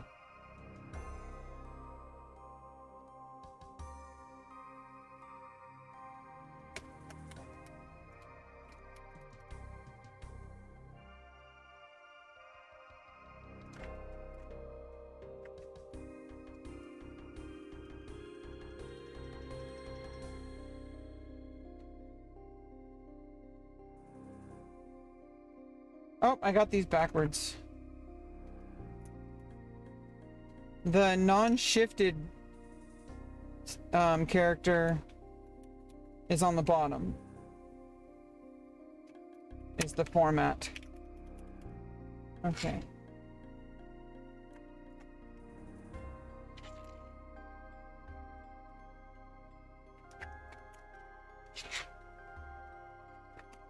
I think sometimes I like to just have something to do, like, without having to rush myself. Because, like, a lot of times when I do stuff like this, especially with soldering, I need to get in the mindset of going slow. And I need to, like, practice before I work on this. This is an expensive item. But I want to be able to do it on my own. I don't want to have to, like, bring it to somebody else to do it every time. Help you diagnose and fix your washing machine? Nice. Interestingly enough, Perplexity.ai helped me research every single thing I possibly needed with the help of my doctor, but my doctor was like, you got this. Like, you're an expert. You're an actual, like, my doctor called me, and my primary care provider, she called me an actual expert on nutrition for diabetes. Because in order to get my surgery to happen, I had to get my A1C down from 7.2 to 6.9 or below. And in 4 weeks, I got it down to 6.7. My surgeon was extremely impressed. And when I had the surgery, he was like, by the third day, he did give me a blood transfusion to be safe. But by the third day, he said, you look like you weren't even going in for, you hadn't even been in surgery. Like, besides the actual surgical, like, the surgical site clearly looked like it would traumatized. But the rest of me, like, I was up and walking around.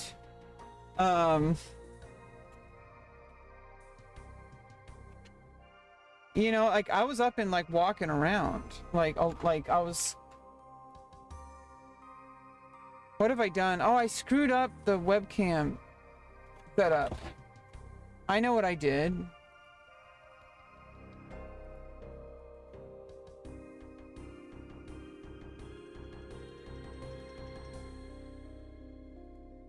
Here, let's just delete this source.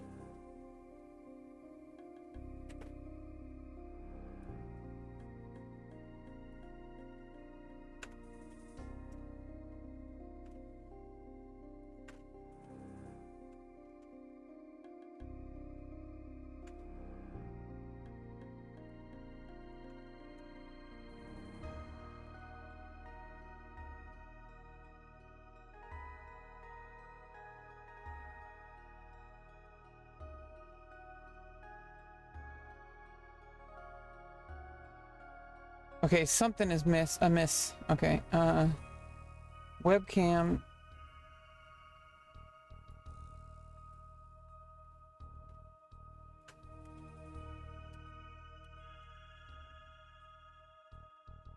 Yeah, something is amiss here.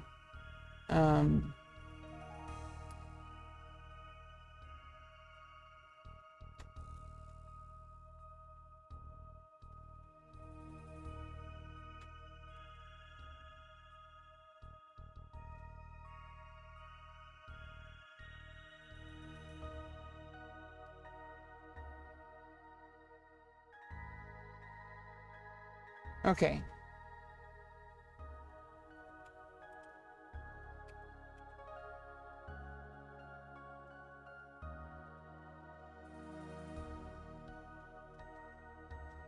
Yeah, but I'm all done with all that. Forever. And so, like, I'm kind of moving on. Trying to, like, just do normal things, like trying to fix a keyboard.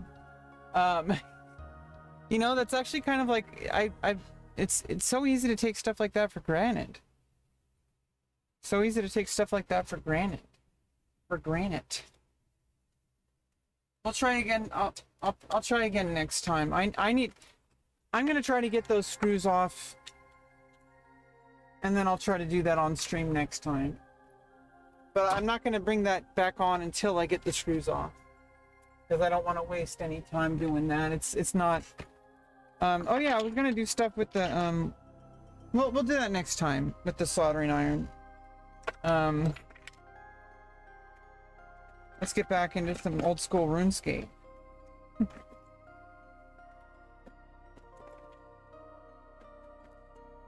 I could get a screw extractor set. Worst case scenario, I could get a freaking drill. Actually, I think there is a square bit, but it's not mine. I'd have to borrow it from somebody. Like from my dad or something. I don't really want to do that.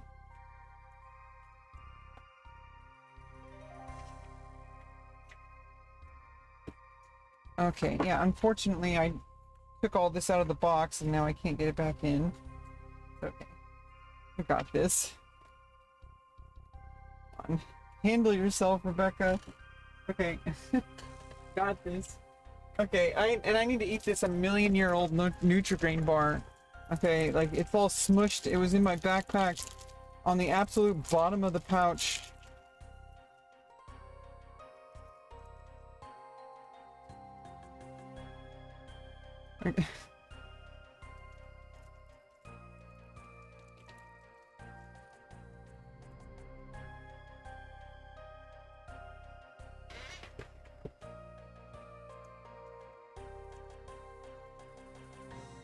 Just doing normal, stupid shit like this, right? That's what life's about.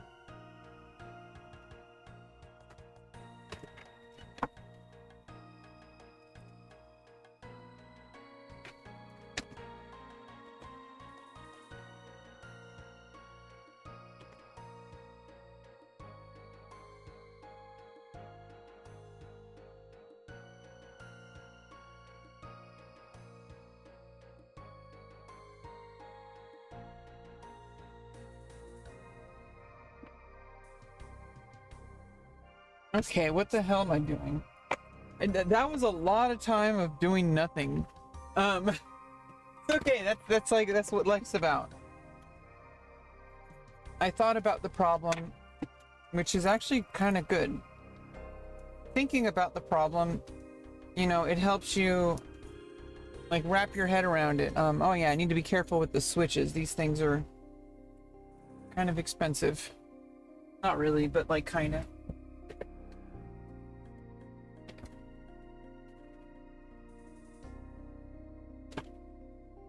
Where's the box?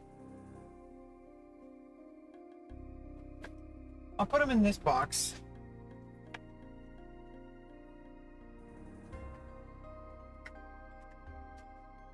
You kind of stuff it in there a little bit. Yeah. Perfect. Merry Christmas.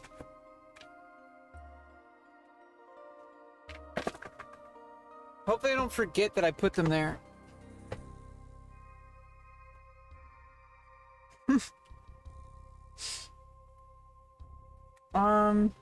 Okay.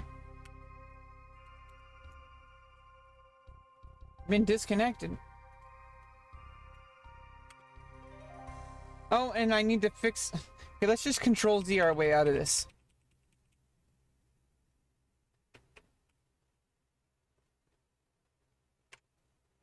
There we go. Control Z'd our way out of this. I Control Z'd my way out of it. Let's go. I didn't have to adjust everything again.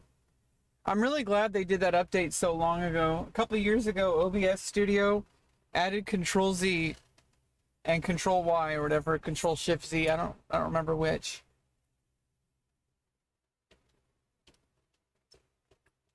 And now we can resume our important work. We can get back to work. You gotta level agility. I was procrastinating. We need to level agility, okay?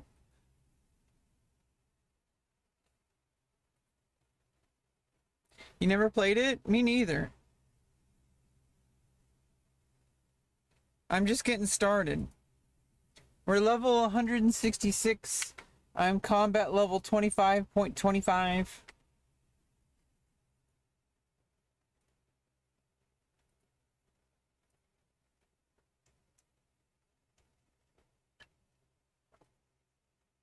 And I'm getting agility leveled up as much as I can. I'm not really... Also, it's kind of nice. This game's kind of nice to, like, just have something to do in the background. Because there's, you know, there's a lot of tasks like this that don't take any, you know, doesn't take any thought. And I think when I'm doing stuff like this, it's like pacing back and forth, right? I think, like, the human mind needs something to, like, not... that doesn't take any effort. It just but it needs to do something. And, like, I think that's why I'm kind of stuck a lot of the times. Mentally. So I haven't really been able to write as much as I'd like. I've been journaling whenever I can. And also, like, to be fair to myself, doing live streams and talking about stuff like this out loud is a form of journaling. Hey, Keegan. You can't see me? No, I'm not doing an Iron Man. This is just a normal.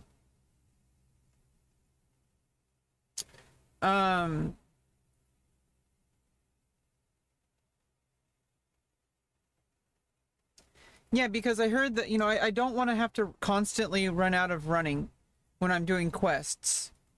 I want to always just be able to be running. And so leveling up agility as much as I can stomach, before I, like, continue on with quests. And we're really gonna have to, I'm gonna have to get, we're gonna figure out quests somehow. I've never done a quest besides, like, the tutorial. I'm thinking of doing, like, ordering them by storyline. Or should we just go, like, classic order? I don't really know. You can order the quests. It's activity advisor.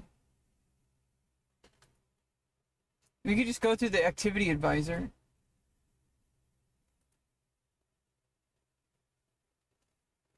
Yeah. I'm trying to do as little bit of meta, like, research as possible. I want to actually just play the game the best I can. And, you know, the cool thing about being a streamer is people are going to pop into your Twitch chat and they're going to, like, tell you if you're stupid, which I get a lot. And so if I'm doing something really stupid, people are going to say, no, don't do that. Do that quest. I'm like, oh, okay. And then I'll do it. Play how you want. Yeah, it's my story. It's nobody else's. Mine. Honestly, like, I don't need that. That free write is nice. I really don't want it to, I really don't want to have to hire somebody to repair it. I hope I can repair it myself. That one single key switch, I just need to remove the solder, remove the switch, put the switch in, and solder it in. And hopefully don't, it's a simple solder. It's not like I'm soldering like a GPU or something. It's just a key switch. So hopefully I don't spill over and like cross leads or anything like that. It's just soldering in pins. And this, so it should be fine. I think I've soldered before as a kid sometimes.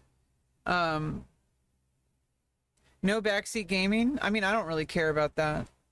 I'm here to, I'm like a just chatting streamer. Like I talk about a lot of stuff here, and like I like having fun.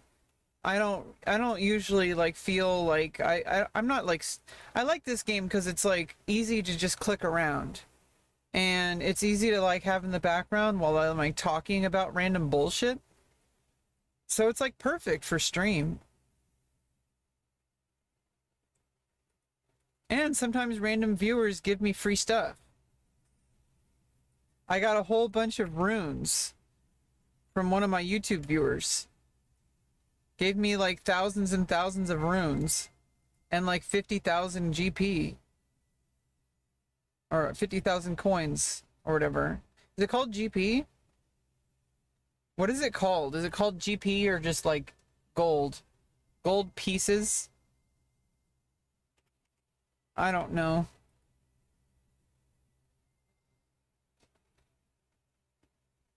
Streamer loot. Yep. I am shameless. I'm not super ego heavy sweaty gamer. Okay, I'm trying to have fun and hopefully play the game right and hopefully do good later on in the end game. The grind is part of the build up. Yeah, exactly. I'm kind of not ready for the intense parts. I need to slowly work my way up. I need to do all the quests so that I can like get used to, how the game feels. Doing different activities. But I kind of like just grinding. Well, thank you. Thanks for stopping by. I have a Lenovo ThinkPad set up specifically for writing. And so like I don't need I would prefer, I like my free write. And the fact that it's a mechanical keyboard, Lenovo ThinkPad's like scissor switches, which are still nice, but I like the mechanical keys and the custom keycaps I got. And it's nice because it's specifically just for writing and has an LCD screen. It kind of reminds me, Retrotech, the Radio Shack Tandy 100, it reminds me of that. Or those Alpha Smarts that sold like in the early 2000s that were literally just word processors. There haven't been too many of those, even though people like to write. I'm kind of surprised why there's not more products. Ever since the free write came out, that's like the only one, and they charge a lot of money for their products. I feel like it's good quality, but it is a lot of money for something that's just for writing text, which is what most people's complaints about the products are, that it costs a lot of money for doing just text. But there is kind of a psychological thing that happens, is if you spend a lot of money on something, you're kind of like wanting to do it more. However, that's kind of an excuse, and that only gets you so far. I've gotten right back into excuse making. I have notebooks that I can write by pen and paper. I have a Lenovo ThinkPad laptop. I have my PC. I have my phone with multiple Bluetooth keyboards or just my thumbs. I could write with pencil. I can write with lipstick on a mirror if I wanted to. Okay, like I have no excuse why I'm not writing. So like it would be not the cool thing is it's not the end of the world if my free write is missing a single key and can't be used until I fix it. I can use my laptop, and I actually kind of like using my laptop because it helps me organize things. It's a little bit different. It's less spur of the moment, but it you know, I can get over that. I set up my laptop to literally just be for writing. It's a Linux environment. I have Debian installed. Let me I can kind of show you really quick.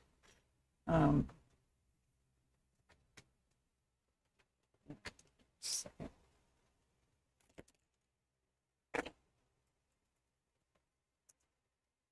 Yeah, so I have it set up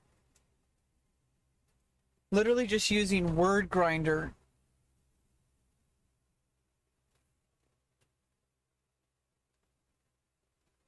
Just to make sure I'm not doxing myself with some crazy info, like social security number or something. So like I have Word Grinder for like general like rough drafting. And what I do is like I back up to the cloud, I turn off Wi-Fi. So I have like Wi-Fi off right now. And this is all like terminal stuff. Yeah, very early 2000s vibe. I like the ThinkPad. It has also like it has 2 batteries. And I have it like with optimized battery setup. And so it's like basically with a full charge, I got like 12 hours of battery. And I have it set up with absolute minimum like right now I have LibreOffice open for like I finished a blog post but I haven't published it. Normally, let me close that.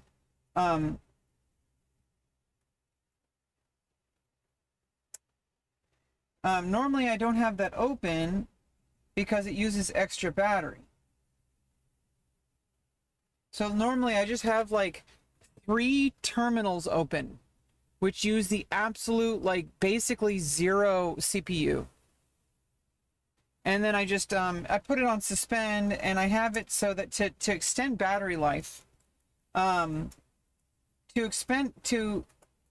extend battery life, I have it set up with a battery controlling program that if it's like between it only starts charging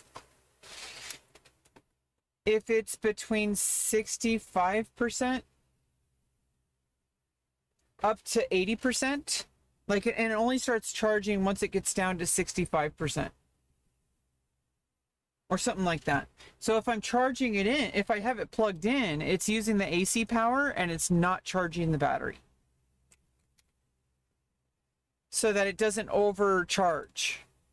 And I'm only using 15% of active like batteries cell at a time when it discharges. So I got, and also if I even like wanted to go crazy, I could buy an extra battery, and it's a hot swappable battery. So it has an internal battery and a hot swappable like battery that's like kind of an external battery. The ThinkPads are awesome. And I set that up just for writing. I literally have nothing else on it. I'm not even signed into anything but like Google, like Gmail, like for Google Drive to back up documents. There's a certain level of discipline because obviously if I really wanted to, I mean, it'd be better to look on social media on my phone at that point. I set it up so it's more difficult to use social media on that laptop than it is to do it on my phone. But there's a lot of discipline involved with writing. Like you can set up automatic things to make it like less likely for you to be distracted. But I mean, in the end of the day, you kind of have to be in charge of yourself. You kind of have to put your foot down. and like not rely on automated things. Like, my issue with writing is I keep feeling like extremely depressed. And I know that the answer is to just write anyway. But if I'm going to be fair to myself, what I'm doing right now is journaling. I'm talking about something that I would write about, but instead of writing it, I'm talking about it. I'm speaking. And I do a lot of journaling that I don't really consider journaling, but actually is. Not even just in my stream. I also do like other types of writing. Not as much lately, but I would like text my my care team, because I have a whole team of people. I'm autistic, and I have a permanent disability. Like, I'm developmentally disordered. I am working with like case managers to help me. Like, they're gonna start. I just had a phone call today to schedule an intake with case management for ILS services and job coaching. And I don't know what that's going to be, but it's a step forward, and I'm just going to take things one step at a time. And I have another mental health worker that's like in between like I have a therapist that I talk to every week.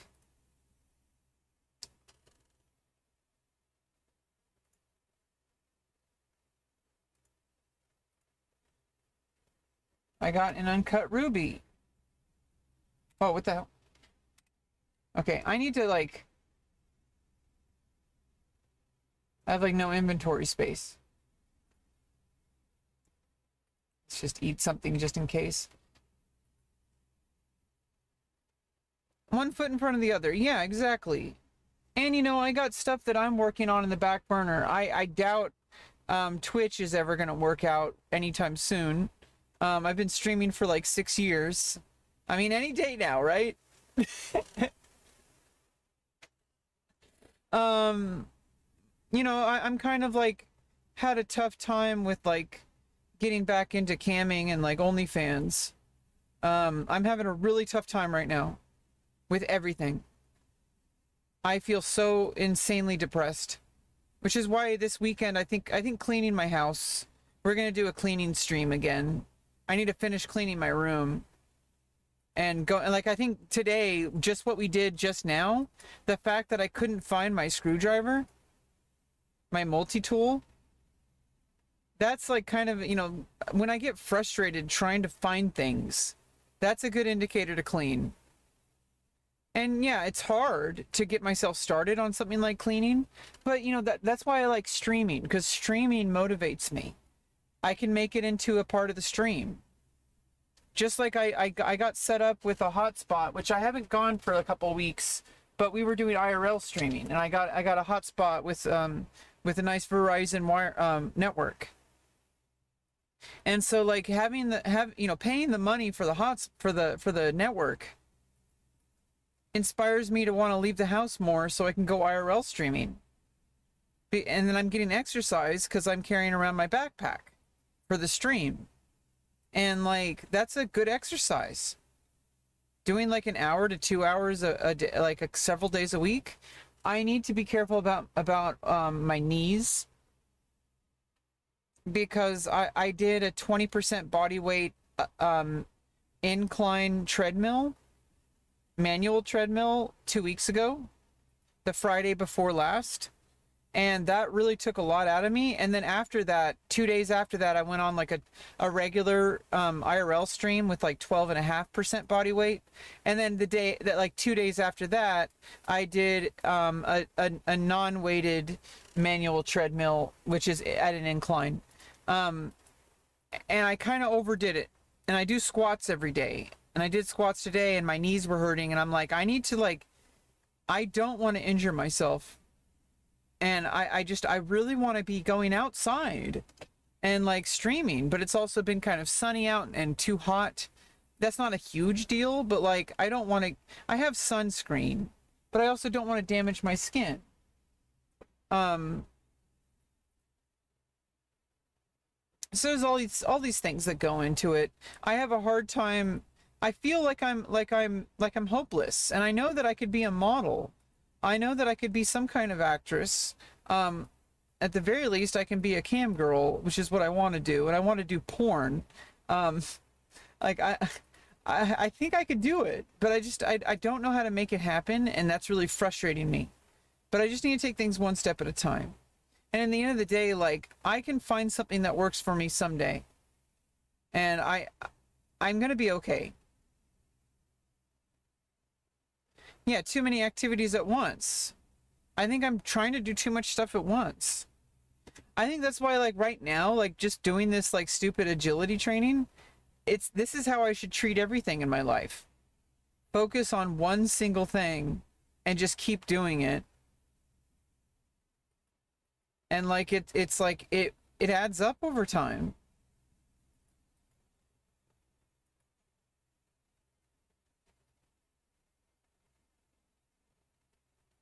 Like we just leveled to level 30.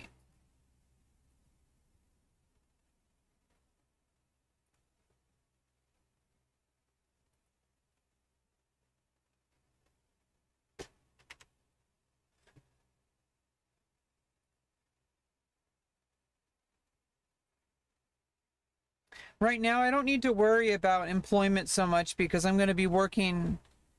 um my new coach is going to help me get back on track with everything. You know, I could do what I can while I'm waiting for things to get started, like cleaning my house on stream this weekend. I think that's a good goal. We kind of started it like a month ago or something. I think I did a cleaning stream, and I did like a big chunk. We threw out a whole bunch of garbage, and I kind of organized my top bunk storage area, but it's kind of gone to shit again.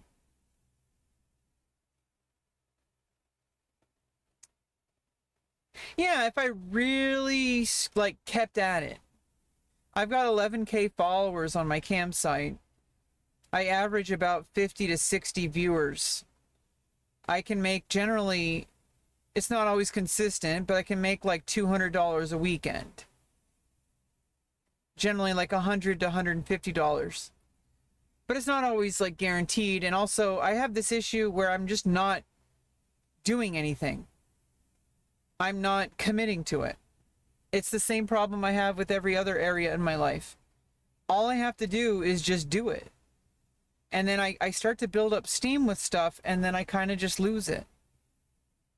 Like, I really hope that I keep playing RuneScape, because I don't know if I'm going to just suddenly just decide not to play anymore. And I don't want that to be the case. I want to have something on my stream that actually goes all the way to endgame.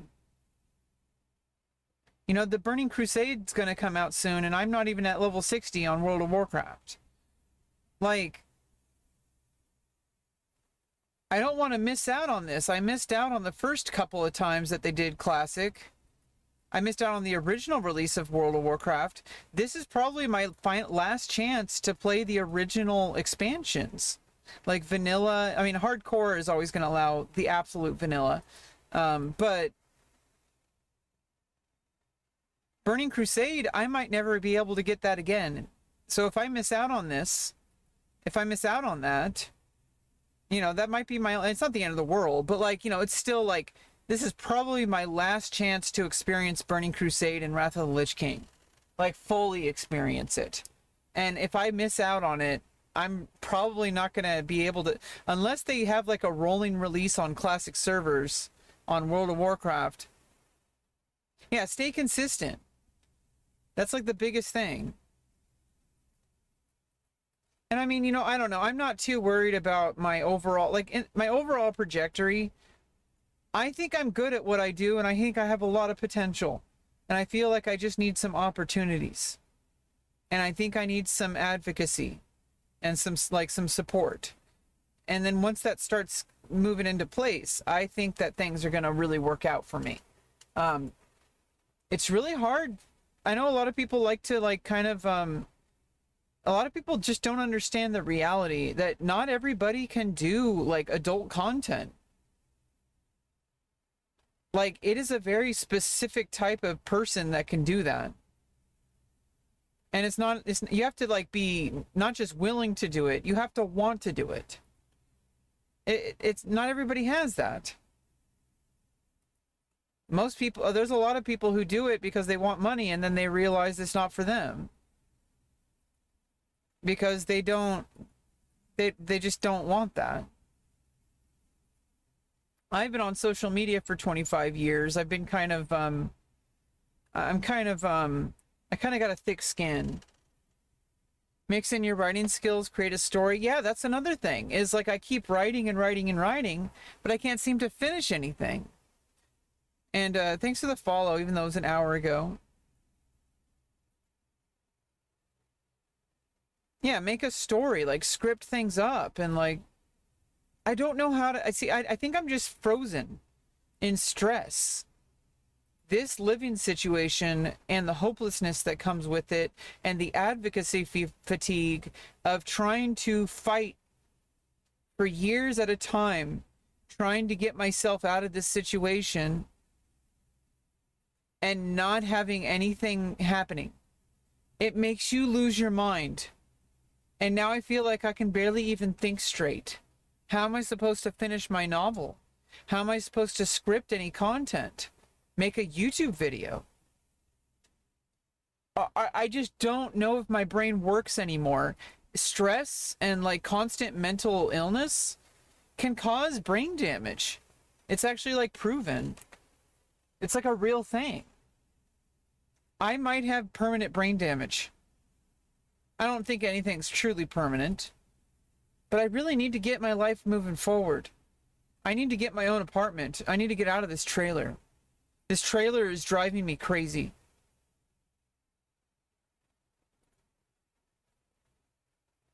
And the fact that I have to live with my dad, who's just absolutely like just a disgusting person.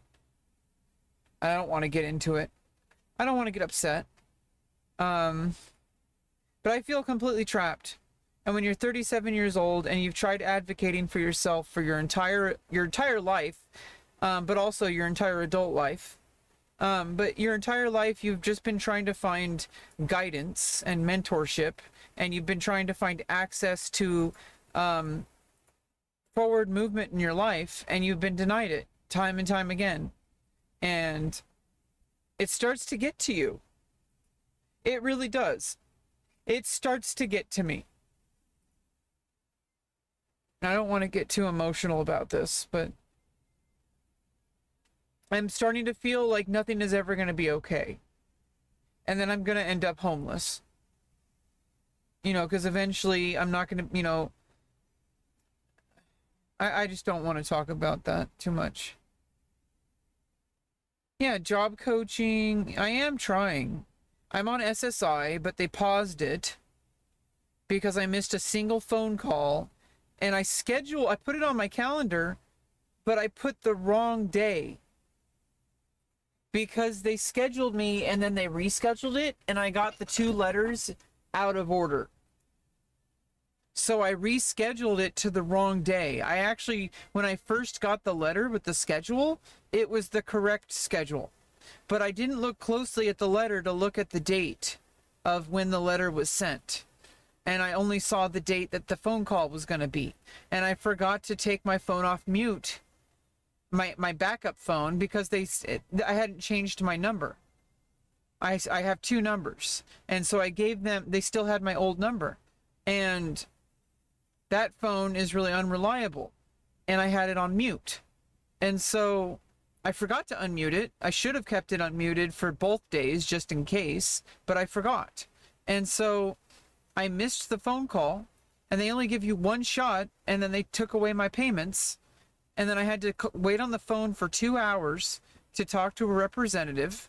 And then she explained to me over the course of an hour that things are going to be just fine, that they just have to schedule another appointment. But they haven't gotten back to me all month. And I don't know what's going to happen. And like they said that I'm going to get my SSI back. I'm permanently disabled.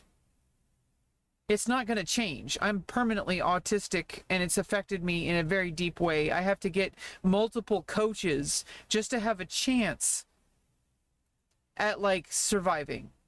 I have like a whole team of people. I have a therapist I see every week. I have a mental health worker that I just started up a new one because they're going through weird, like, staff issues. Like, I have to switch through multiple people. I've had multiple people with that specific support system that I don't know what to call them, that case management. I've gone through multiple people over the past couple of years. They got me through all my surgeries. I had my legal to get SSI. Like one of my mental health workers through that case management. They act kind of as a liaison with my rest of my medical team. Like I have a primary care provider, I have a psychiatrist, I have a therapist, I have a mental health worker, which is like a half therapist, like kind of like case manager person, liaison kind of person that I can text. And not 24/7, but like I can text anytime and they'll get back and that person will get back to me. And I also have case management with North Bay Regional Center, which is a center that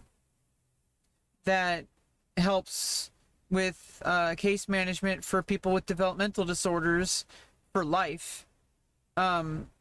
To have case management for like job coaching, like these ILS services, for TDS services, which is like job placement, I think, which I'm still on a wait list for TDS. But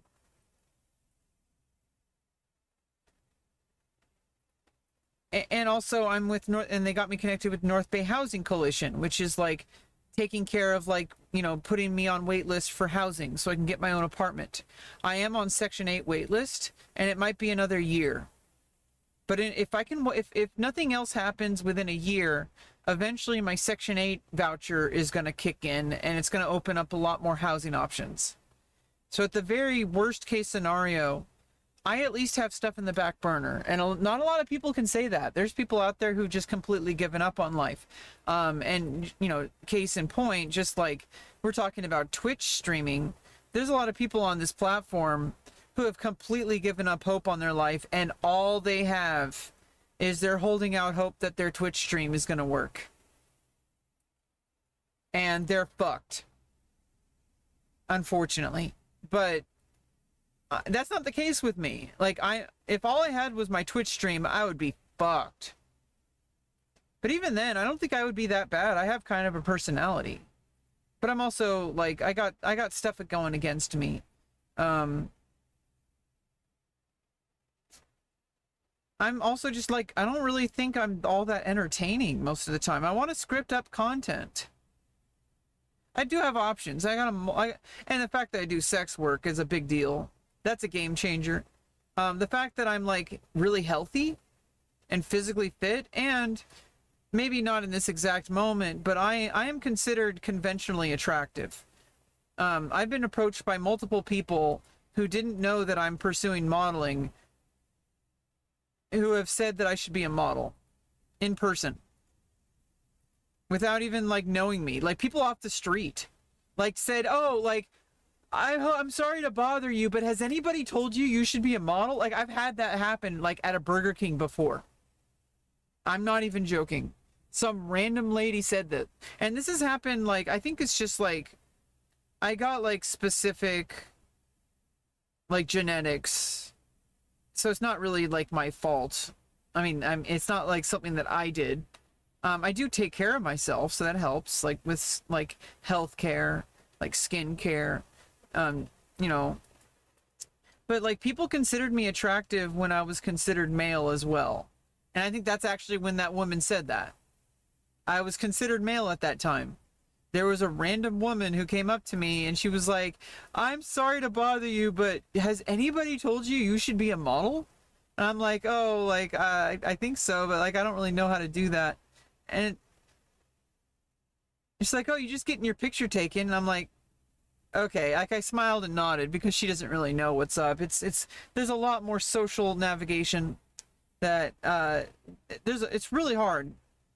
I really don't know how to get started as a model. I don't. But I mean, I guess I can just do my own thing. Um, yeah, I mean, some random woman at a Burger King said I should be a model. And that was, and then, transitioning, I was a little bit awkward for a while, but now I'm like done with all my surgeries. It's been like 6 years on hormones. So I'm considered female now, like, perceived as female. And I've been approached by people who have told me I should be a model. Like, I took an acting class, and multiple people in the acting class, were saying like, "Hey, have you ever thought about being a model?" And one woman I met at the class, like, actually wanted to like help me find like support, but that kind of fell through. But it was the thought that it's really just like, it's a proof of concept that I have stuff that can potentially happen. If it's not with that person, it's going to be with someone else.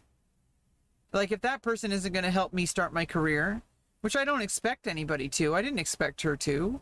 That's a big ask. She doesn't know me. And she has her own stuff she's worrying about. She has to worry about her own schedule. Why, she's not my manager. But if I just keep putting myself out there, and especially once I get back to camming, that's a big deal. Averaging 50 viewers, which is like above average. Sometimes at one point I had 600 viewers for like a whole like 30 minutes. That was a big deal. After I got surgery, I lost my view count, but I kind of slowly have been getting it back up. I'm getting new viewers. It's a little different now. And I'm kind of like, I'm recovering physically and emotionally and spiritually, like psychologically. It's only been 15 months since the surgery. Yeah, camming is like the campsite. It's basically like live streaming. And then I record video while I'm doing that, and then I put it up on my, I gotta be careful what I say on my stream. I'm pretty sure people talk about OnlyFans on Twitch all the time. I might be wrong, but I think there's Twitch streamers who have OnlyFans. Am I wrong? Am I crazy? I think some Twitch streamers might have an OnlyFans. I'm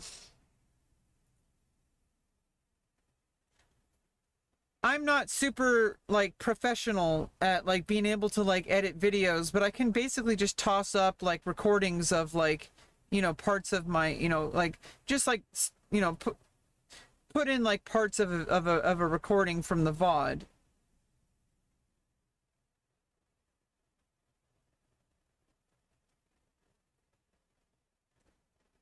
Yeah, that was the joke, Tyfly. I was being sarcastic. There's a lot of streamers who have OnlyFans. It's like it's a legitimate meta. It's like a known meta. That's like the whole hot tub thing. It's like memed. Then there was the whole ASMR thing. Like Amaranth did Amaranth did a lot to like set the meta. She's like a freaking like champ. But it's really sad what's going on. I don't really want to open up drama because it's not my, it's not my place. But it's really sad what's going. I'm, a lot of people are accusing her of making the abuse allegations up. That's really fucked up. I doubt that.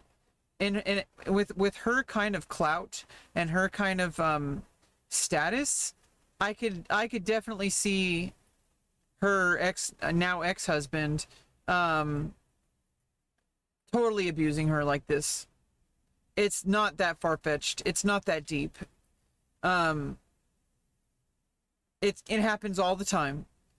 And unfortunately, and I really hope that she gets her own autonomy, because if she's basically in a really fancy prison, that's fucked up.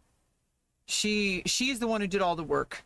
And yeah, she has like editors and stuff, but they're all getting paid. And like, but if she truly doesn't have the kind of autonomy she wants, that's really fucked up. but it's not my place. I'm not involved, so I don't like talking about other people like that, because I just don't know. It's none of my business. Um, but regardless, I'm really inspired by her content, and she really set the meta. And I hope that someday I'm going to be able to make my place. You know, on my corner of the internet, my corner of my, and it's not just the internet, but internet's a big part of everything. Um, I'm sure if I keep sticking my neck out there and I keep, like, networking with people organically, like going back to school to take acting classes was probably like the biggest thing that happened with my social life in years. And it pushed me really far, and then I kind of went off the edge. I went to the mental hospital for 11 days. It overwhelmed me. It got me to the point where I took everything, and I was working really hard to not screw up, and it fucked me up in the head. I didn't want to be socially awkward. I didn't want to say or do anything that would push people away from me, and I ended up doing that. And it really pushed me over the edge. I ended up hooking up with a guy who was like, I've already told this story before, but there was some guy that was like local, and he was like trying to get connected to some women I knew through Instagram and OnlyFans.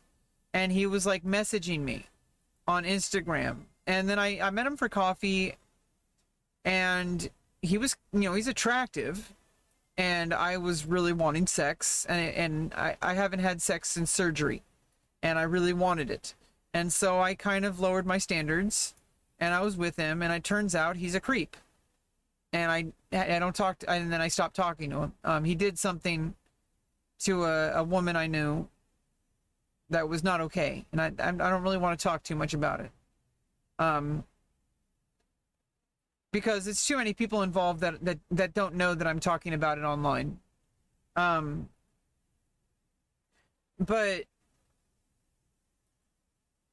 it got me scared, especially since I was smoking weed, and I'm not smoking weed anymore, but I was smoking a lot of weed, like every day. Not a ton, but like I was smoking every day, and I have like I'm predisposed to like mental issues.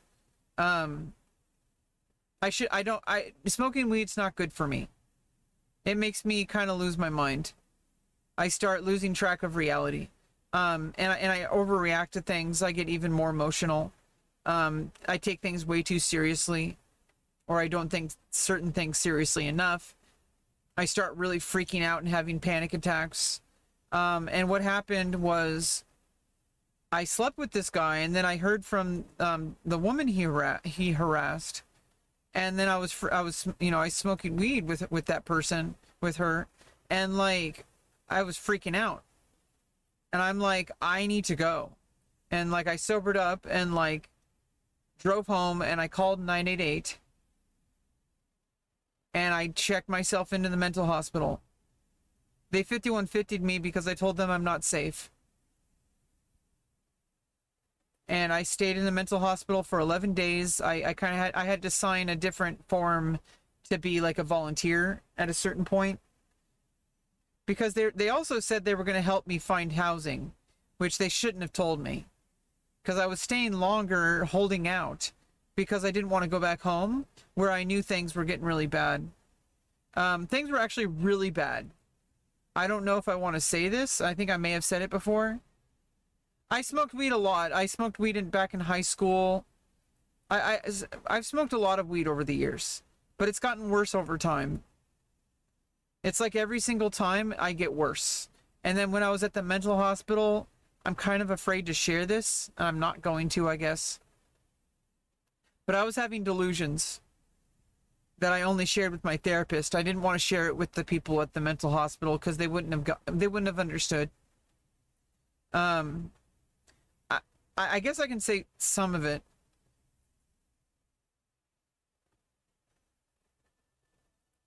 I was like having like an internal delusion that Twitch streamers like OTK and such were hiring actors to be in the hospital to represent, to like kind of like show me things. And I knew it was a delusion, but it was like really fucked up. I was going through acute psychosis from weed THC withdrawal. This had happened. Stuff like this had happened before, related to Twitch as well, with marijuana. When I first, when I first went to the mental hospital before I started transitioning, when I finally stopped running away from it. Before that, I was just streaming on Twitch, playing chess. I was teaching chess, and I was going down a really bad downward spiral. Yeah, I don't want to elaborate too much on that delusion because it's too much to share. It was really bad. That was only tip of the iceberg of the delusion. I already feel stupid for talking about it. Let's just move on. But in 2019, I had a delusion that Twitch was either an AI or an alien or a ghost. Some kind of ghost thing that was able to connect to my subconscious and whatever was happening on screen. And I watched a lot of, I actually specifically used Shroud. Whenever I watched Shroud playing Apex Legends, I thought that Twitch on my phone, specifically only on my phone, not on my computer. It was like, if I loaded it on my phone and I put it on airplane mode, then that turned off the mind reading or the AI or whatever. But if I turned on airplane mode, it would upload everything that I've done on my previous live stream, which I wasn't even using my webcam. I think I just was doing audio only, if at all. And I was just playing chess. I was like streaming, like I was delusional. I thought that if I just streamed chess without a webcam, without even talking most of the time for like 12 hours a day, that I was going to get discovered and I would make a lot of money just like the Botez sisters and like stuff like that. And I was watching Shroud, and I literally imagined him as Shroud, literally as like a ghost or a demon of some sort. That was like an AI, like bandit of some sort. That was like literally put my internet access into like a jail, and that I was being tested before I could be a streamer. And that's basically that's like the main theme of that delusion. And it came back bigger than ever when I was last hospitalized this year. But I knew it was a delusion this time, so I kind of played along with it as a way to help me. I've kind of learned how to let my delusions kind of, it's more like, it's like a TV. Like I know they're a delusion, but I can use them, they're like symbolical. The hair pulled back like that is sexy. Yeah, I mean, I'm not really doing too much to try to be sexy lately. Yeah, I mean, I was very much aware that I was delusional even back then, but that's why, you know, that's why I went to the mental hospital. I was not 100% convinced that it wasn't real. And maybe it is real. I don't know. Maybe Twitch is like controlled by AI and it's been testing me all these years. It's possible, but very unlikely. And like I would like get high and like chat with streamers, and like I thought they were like giving me like secret codes. That they were like trying to talk to me about how to train me how to be better as a streamer. Which to an extent is kind of true. You can learn how to be a better streamer by watching other like professional streamers. But like in that deliberate one-on-one conversation way, that's not so much. That's parasocial. That's not real. And I know that's not real. And I don't think I ever truly thought that it was real. But that's what weed does to me. And when I get off of weed, that stops. And that's how I know it's not schizophrenia. I'm just autistic, and my brain is on overdrive. But the first time I was hospitalized, and then I came back, and then I kind of smoked weed again, then I went back to like an overnight hospital. And then I finally was like, I am done running away from this. I hate this cycle. And I went to my doctor and I started transitioning because like I had been running away from it at that point for 13 years. Yeah, weed is not for me. It makes me sick in the head. It makes me extremely insanely parasocial. Twitch is definitely like, it's definitely a risky activity for like for my mind, but I have it in check. It's fine, especially if I can actually make streaming work for me. Then it's like then it's like part of my survival. And to a lot of an extent, like it is kind of my survival. Like this is kind of one of the few things that I can do that like no one's gonna really take away from me. Just like with camming and like OnlyFans. But you know, and also it gives me good insight to the mentally ill mind. I know how to like kind of understand the dangers. There are people even way more mentally unhinged than me who have extremely parasocial connections with content creators, and especially with sexualized content creators. And in order to keep myself safe, I need to use my experience to try to understand, like, imagine if somebody had the level of delusion I had turned up to like 10 times harder. And they don't have the kind of self-awareness I have. So like I can use that to protect me. And I don't really know. Maybe I shouldn't have shared all that. I've talked about it before on stream. So it's not like it's new information. But a lot of it is just long-term like survival stress. It makes you go crazy. And then when you smoke weed, it heightens that. And I'm kind of predisposed to mental illness. I have mental illness. And I'm in a really shitty environment. And I've been in this environment for so long that it feels like I have no agency in my life. And when you feel like you have no agency in your life, you feel so gaslit, that's when you start losing your mind. You can deal, like, humans can deal with so much hardship. But when you have absolutely no hope of escape, that's what cracks you. Yeah, I have a lot of things working against me, and I have to like I have to assemble a freaking super team of mental health specialists just to have a chance at things.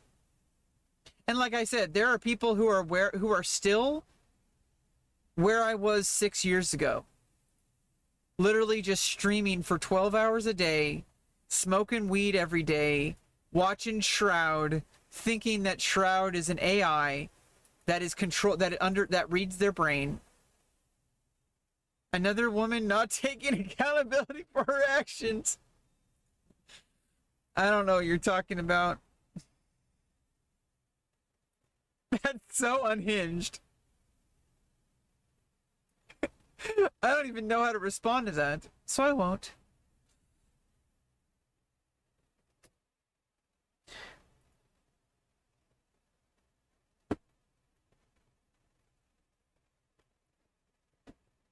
Yeah, so I have like a super team of people helping me. You know, I have extreme mental illness. And instead of ignoring it, there are people who are literally 6 years after starting streaming on Twitch. They haven't changed at all. They're still streaming like 8 to 12 hours a day to like 2 or 3 viewers, smoking weed every day, watching Shroud, thinking that Shroud's talking to them.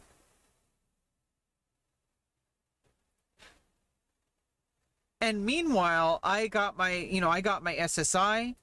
I've been seeing my therapist every week. I got all my surgeries, which I thought was impossible. I actually thought it was never going to happen. I literally, legitimately thought that my surgery was never going to happen, and I had one more chance to try. And I don't want to talk too much about this because maybe TOS, but I legitimately don't know 100% for sure if I would even be here on this planet if I wasn't able to get those surgeries to happen. If that was my final shot, I was like, I need to try to do something to improve my life. I need to do something that is like not running away, because I was running away from it for 13 years. I was like, it was so much quote unquote easier to just pretend to be male. And I'm, like I was running away from it. And then I was like smoking a lot of weed and like streaming on Twitch and like trying to use that as another like escape. And then so like I started seeing my doctor, I started going to therapy every week, and I got, on wait list for surgery, and like I brought down my diabetes A1C. I got healthier, like took care of my diabetes over time. It was at 11 A1C, and it took me like a couple of years, and I got down to 7. It went back up to 7.2 after my facial surgery, and then during recovery, and then I had to get my bottom surgery, my vaginoplasty was delayed because it went back up to 7.2. And so I spent a whole month fucking like an hour a day walking, like strict diet of like breakfast and dinner was oatmeal with peanut butter with collagen powder and cinnamon and stevia. Big lunch of like ground turkey with kale and onion and garlic and pepper and red pepper. Ginger tea every day.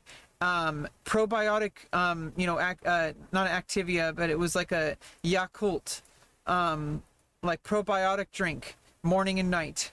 1 hour of walking every day, or 1 to 2 hours of bicycling a couple days a week, or maybe 1 to 2 days of jogging for an hour a couple days a week instead of walking.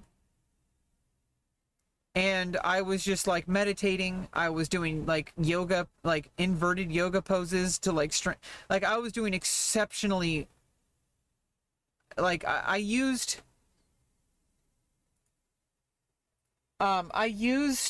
Perplexity AI to research exactly how best to prepare for surgery, and it worked. And that's kind of what started this whole conversation, Tyfly. We were talking about AI and how that like helped me get through the surgery, because I was scheduled, and this surgery took me 4 years of waiting, and it was finally going to happen on the 5th year, or on the 4th year of waiting. After 2 years of waiting, 2.5 years of waiting. Because I waited 2 years, and then because they require 2 years on hormones before you can even get on a wait list. Or maybe I could have gotten away. It took a while just to get on the wait list. It took 2 years of waiting just to get on a wait list. That was 2 years. And then when the 2 years happened, my original surgeon left the practice to start his own practice. And it was really sketchy because I heard about it from Reddit. There was like a screenshot of a Reddit post that told everybody that he was starting his own practice about his new website. And that was really sketchy. And I had to make a really critical decision. Do I go with him, the really weird, sketchy advertising on Reddit doctor, or the doctor that they replaced him with, which had like, is equally as qualified, and but working through the clinic. And I got the new doctor with. I wanted to stay with the clinic. I didn't want to go to his practice. It seemed really sketchy, especially since he just up and left everybody who was scheduled for a major life-saving surgery, like at the last minute. That was a red flag for me. And I'm glad I stayed. I probably would have been okay.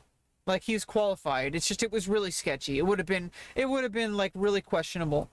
I'm sure he would have done a really good job. If he can start his own practice, there must be a reason, right? But there's more to it than technical skill. I wanted to make sure that I didn't want to miss the surgery. And they kept the same surgery date, but with a different doctor. But then what happened was then it was about me. My diabetes was preventing me from getting it. I needed it to get below 7.0, and it was 7.2 because I had gone a little bit lazy. I had also been smoking weed that year, and I had only quit like a few months previous. Um,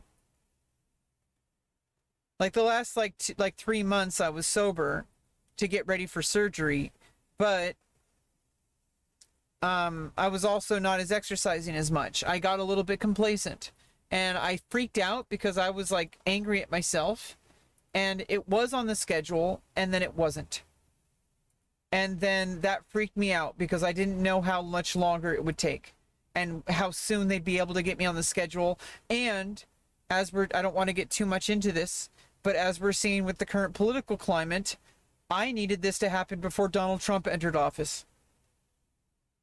Because I knew that if Donald Trump entered office, my surgery would be at risk for that reason. Even in California. I needed it bad. I did not even know if it was going to happen. And luckily I got it down in a single month to 6.7. 0.5 points down. Now I just need a goal to work towards. I do have goals, I just don't really know how to make them happen, and I'm just kind of waiting to start working with those professionals. I work really well when I have professionals helping me. I don't really do so well on my own. And so that's kind of why I'm kind of like in limbo. If I put all my energy into trying to make things work, I'm only going to get upset, and I'm probably going to get hospitalized. I'm probably going to end up in the mental hospital again, because I'm going to stress out so bad that I just screw everything up again. And I'm tired of that cycle.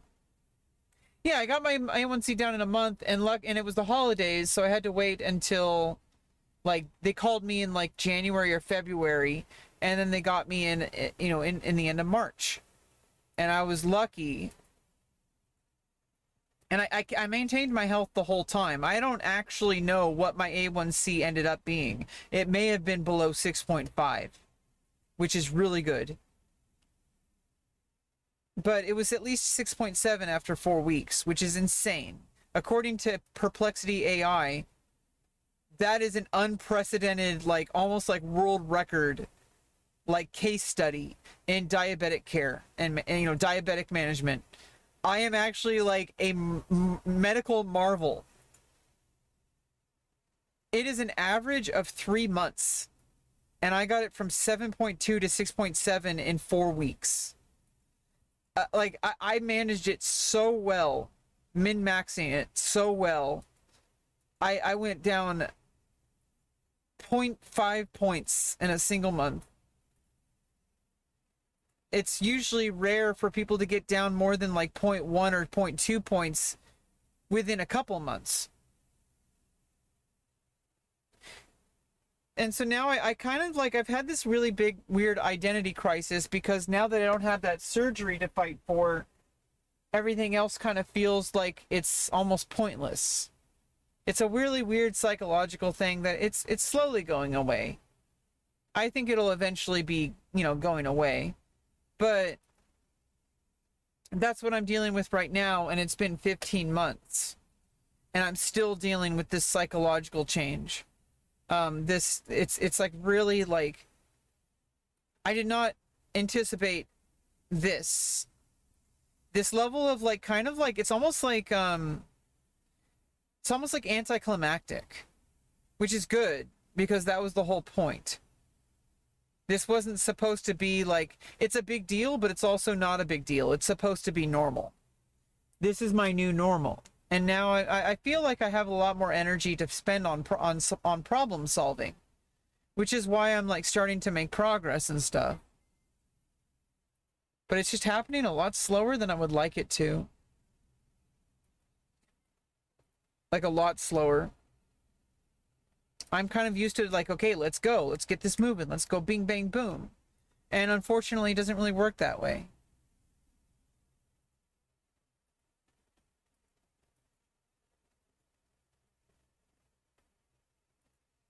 So if I just can, like, I need to find, like, you know, new goals, like specific goals. Like, I have big, giant, like, kind of generic goals. But, like, I think a vision board, like, that's actually, like, a good idea. Yeah, that's a really good idea, Tyfly.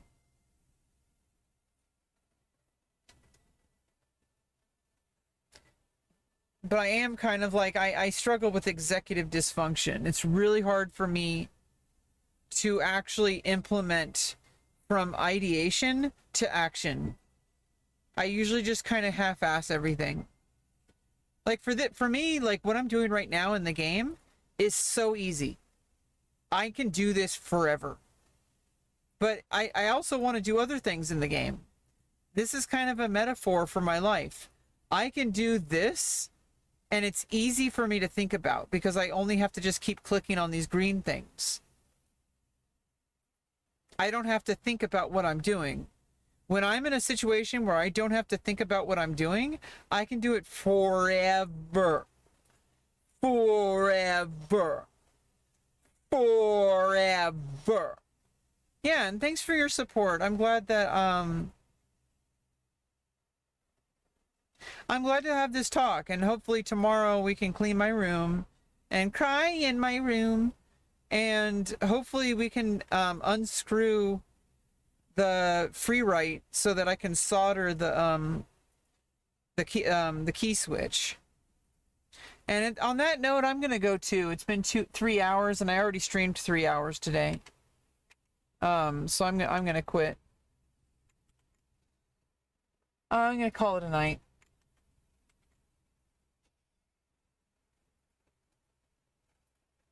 Yeah, I mean, I think in the end of the day, none of us really have like a huge handle on life. I really don't think there's truly anybody out there who like has their shit together. I think that's a myth. And I think most people are exactly feeling the same way I do. That they feel like they're hopeless. They feel like they have no idea what they're doing. They feel like nothing is ever going to work out, but they do it anyway. And that's what I do. And yeah, I do slip back into kind of depressed states where I kind of go back into like, oh, I'm like hopeless. But the difference is that I still power through it. I still show up and do something, even if it's a Twitch stream. Even if it's literally just starting my Twitch stream and talking to the camera, which is like the most lowest effort thing I could possibly do. Even if it's just pulling out my laptop and journaling for a bit. Or I started studying physics, so I need to like go through the glossary of this chapter and like write out the definitions for the glossary. And like even if it's just sitting down for 5 minutes to do that, which I might do, I think I'm going to do before I go to bed. Something to move myself forward. You know, pick up a book and start reading. Instead of just feeling depressed. Instead of just, you know, it's hard though. If it's really hard. We're all just floating on this space rock pretending to get our shit together. Yeah, exactly. We're just like some random floating bags of water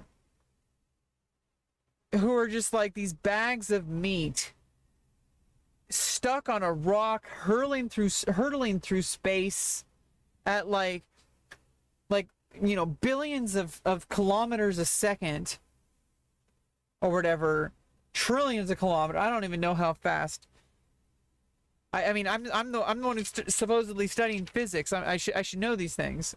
I mean, those are like details that are like I can offload those things. Eventually I'll just know stuff like that. But I'm like a math wizard, and I want to get back into math, and physics is an applied math in the sciences. And with ChatGPT, I can workshop a lot of physics problems. I can load in the textbook so that I can ask it questions while I'm taking notes. What I do is I write stuff down by hand. Like here's some of my notes. I write stuff by hand, and then I take a picture with my phone for ChatGPT to parse. And then it like, and you know, if I'm doing a problem set, for example, I'll solve it and double check my work. And then I'll take a picture of it so that I can check it against the answer. And that's how I'm working through the physics textbook without a teacher. Because I have ChatGPT as my tutor. I'm using the physics tutor GPT, which is like a custom GPT. You know, user submitted or whatever. It's a custom GPT called Physics Tutor. Um, and so it's like it's helping me learn these concepts. ChatGPT is really has a lot of confidence in me based on my because I write full sentences out by hand, like I write in cursive. But these are these are definitions, so these were ChatGPT generated, but I'm writing them in notes. I redid this one because it was too I had to like make a better note-taking systems. Yeah, Chad G Patel. Yeah, exactly. So I'm like learning physics and like getting back into math, which is another skill, which is like I'm highly skilled in math. I could potentially be a math tutor at like the college and university. Like for college students who are struggling with algebra and stuff. I'm really trained in algebra and stuff like that. I really there's a lot of skills that the internet doesn't know about that I just have. And the world does not know about them. And I'm like, how do I monetize all these skills I have? Like, I've studied Japanese, I've studied Mandarin Chinese. I know how to read, like, I know how to look up Chinese words in a Chinese dictionary, like by radicals. Like, the fact that I know that they're called radicals, like, I have a lot going for me. I just don't know how to apply it to be able to monetize it. I do not know how to do that part. And that's where these case managers are coming in. Their job is to do that. So it's the missing piece. And I'm finally getting it put together. Anyway, we're just going to stream for